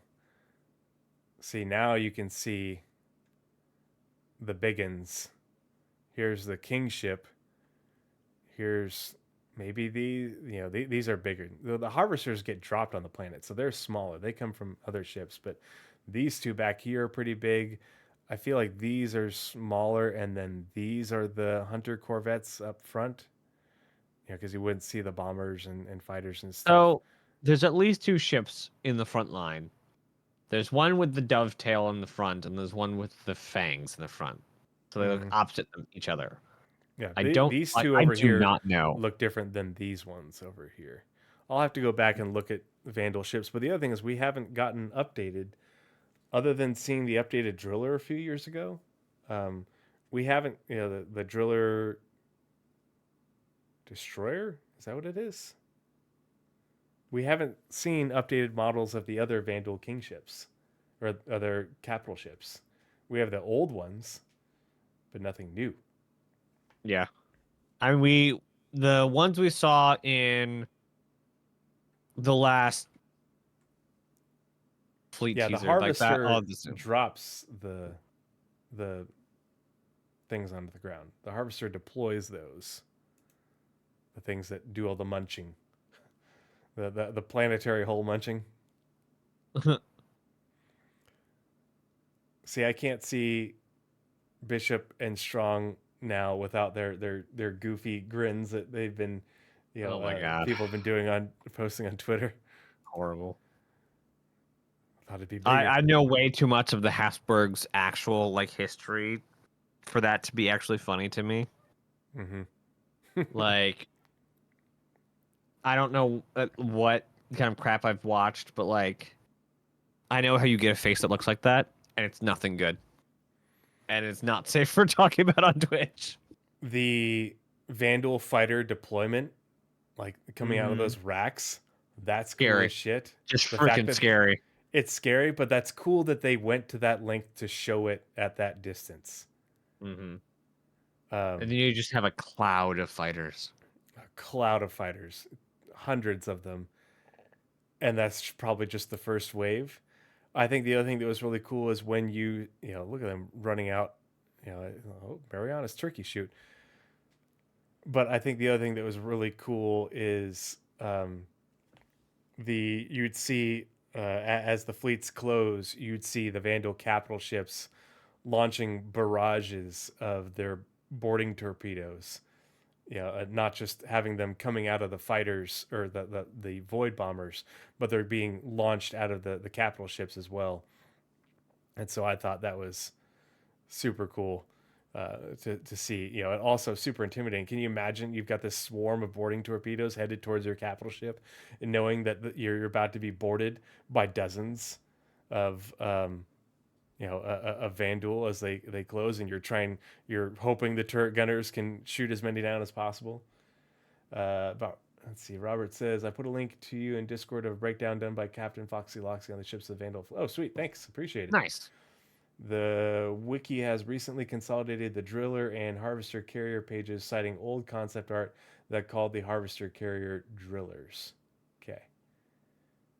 Yeah, there is concept art out there of a planetary-based, basically really big Vandal combine that just eats.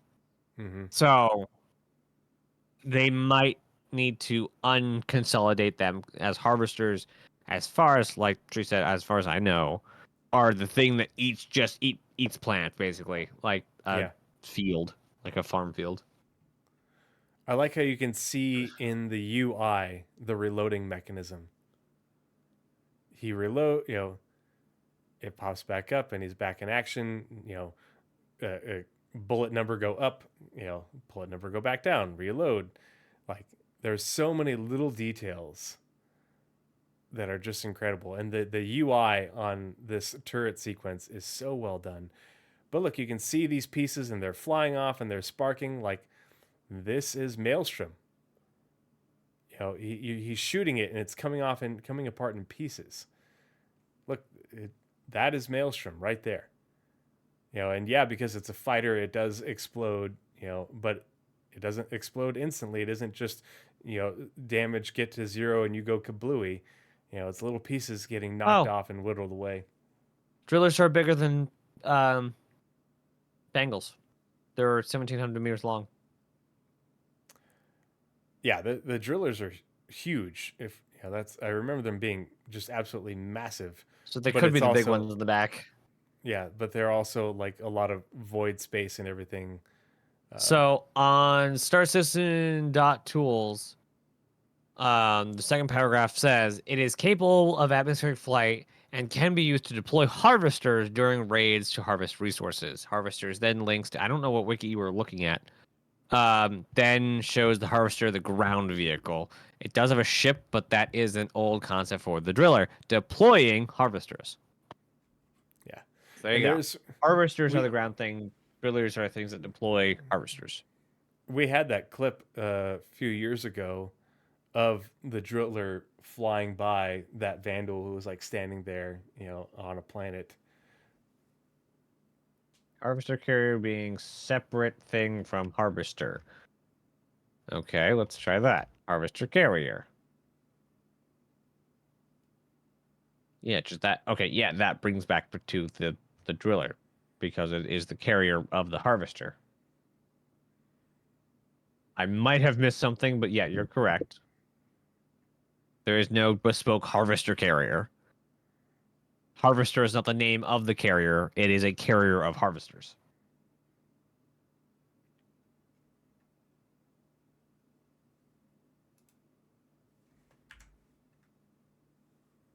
I love this hollow globe with all the ships in it. I like how they use it later on to zoom across the battlefield. Mm-hmm.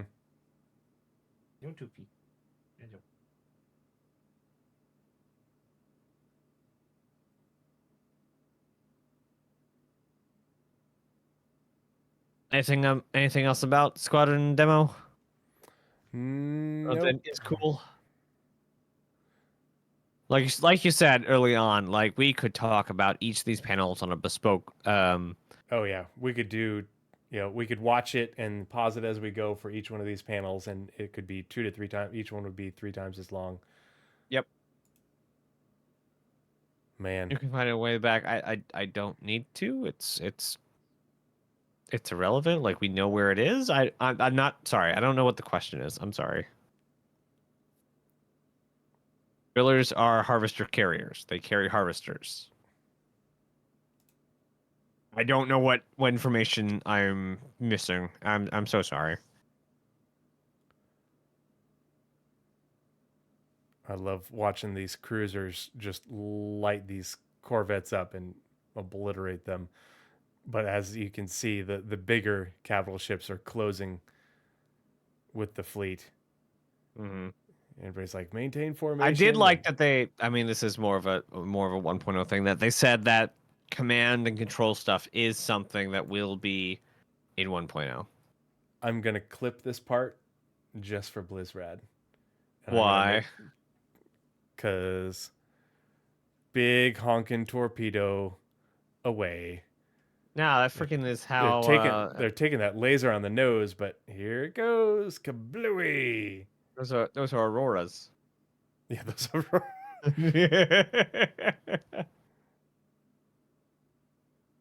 Vanduul McTyphon face? What? What did you send me to? Oh, it's the. There's a bunch of things in the wiki that, because you don't have we don't have a name for it, we don't know what it is, but we've seen images of it, so they.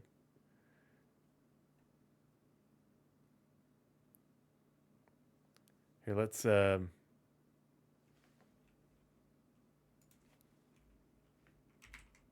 it's that weird one-armed thing.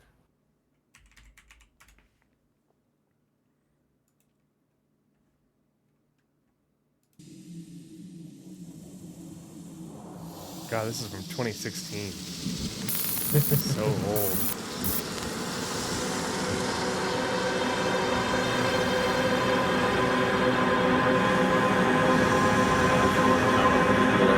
That should be the modern work. Yeah.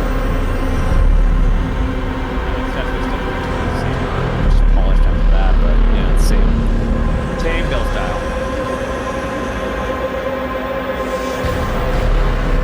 In reference to all these Vanduul ships being done, you can really see how they're able to say, "Hey, we're gonna have like 20 ships done this year,"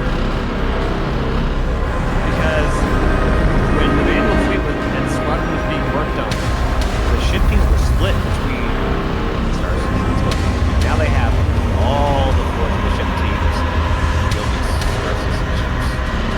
Not to mention the new office in Montreal. Pretty soon, we will be really digging out that backlog. As we predicted. Why? Which is that gift?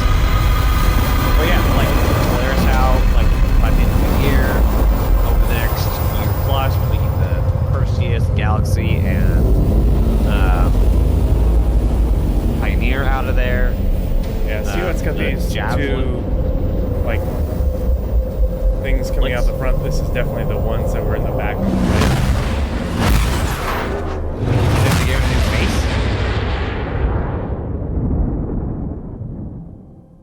Because the one thing doesn't have that shape on the front where it's got like duckbill.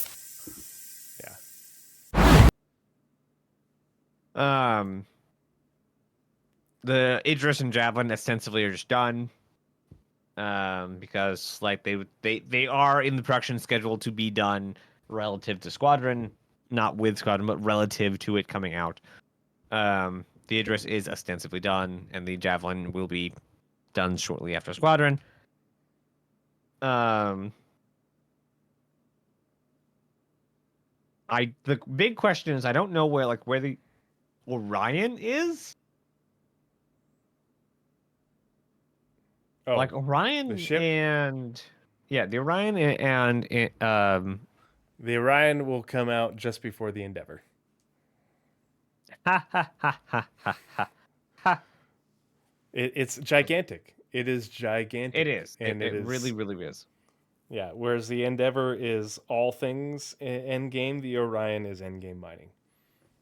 So, Right, but is that 1.0 or not 1.0? No, it's post 1.0 for sure. That's going to make a lot of people upset. I also don't think the whole D and the whole E are coming out before 1.0 with only That 5 also systems. makes sense. Yeah. Because, like, there's nothing to move. Yep. Uh, Any other is closing garbage. thoughts on Squadron 42 and day 1 of CitizenCon?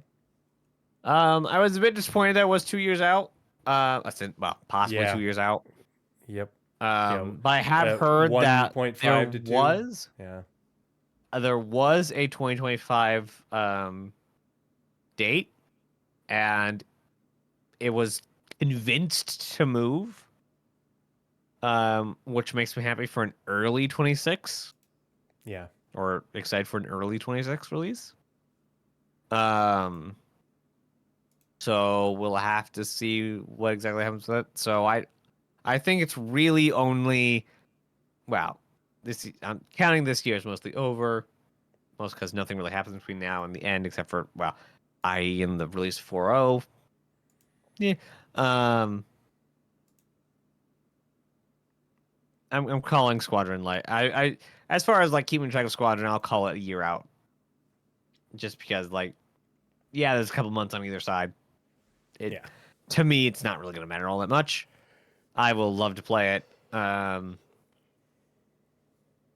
Yeah, I think it was good. I think it could have been better, but it's what they showed. It's what they're building. It's what they're doing.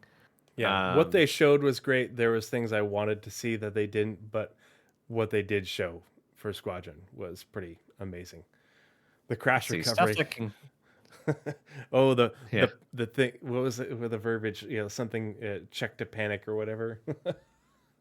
I think it was the graphics card. I really do, and I think they really shouldn't have tried new hardware. They should have just brought the computer over. They played it on in the office.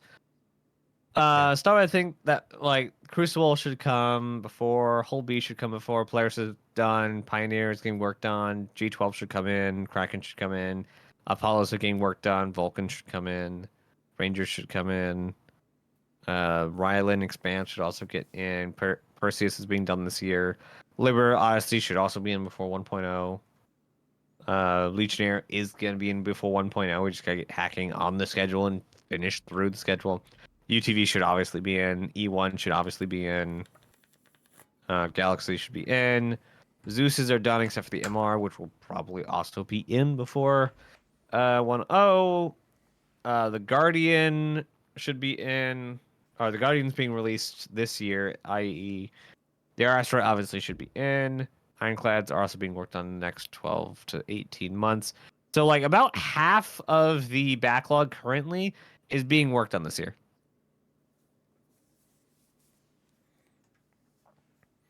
So, Yeah. make of that what you will. All right, I'm gonna switch screens because we need to wrap this.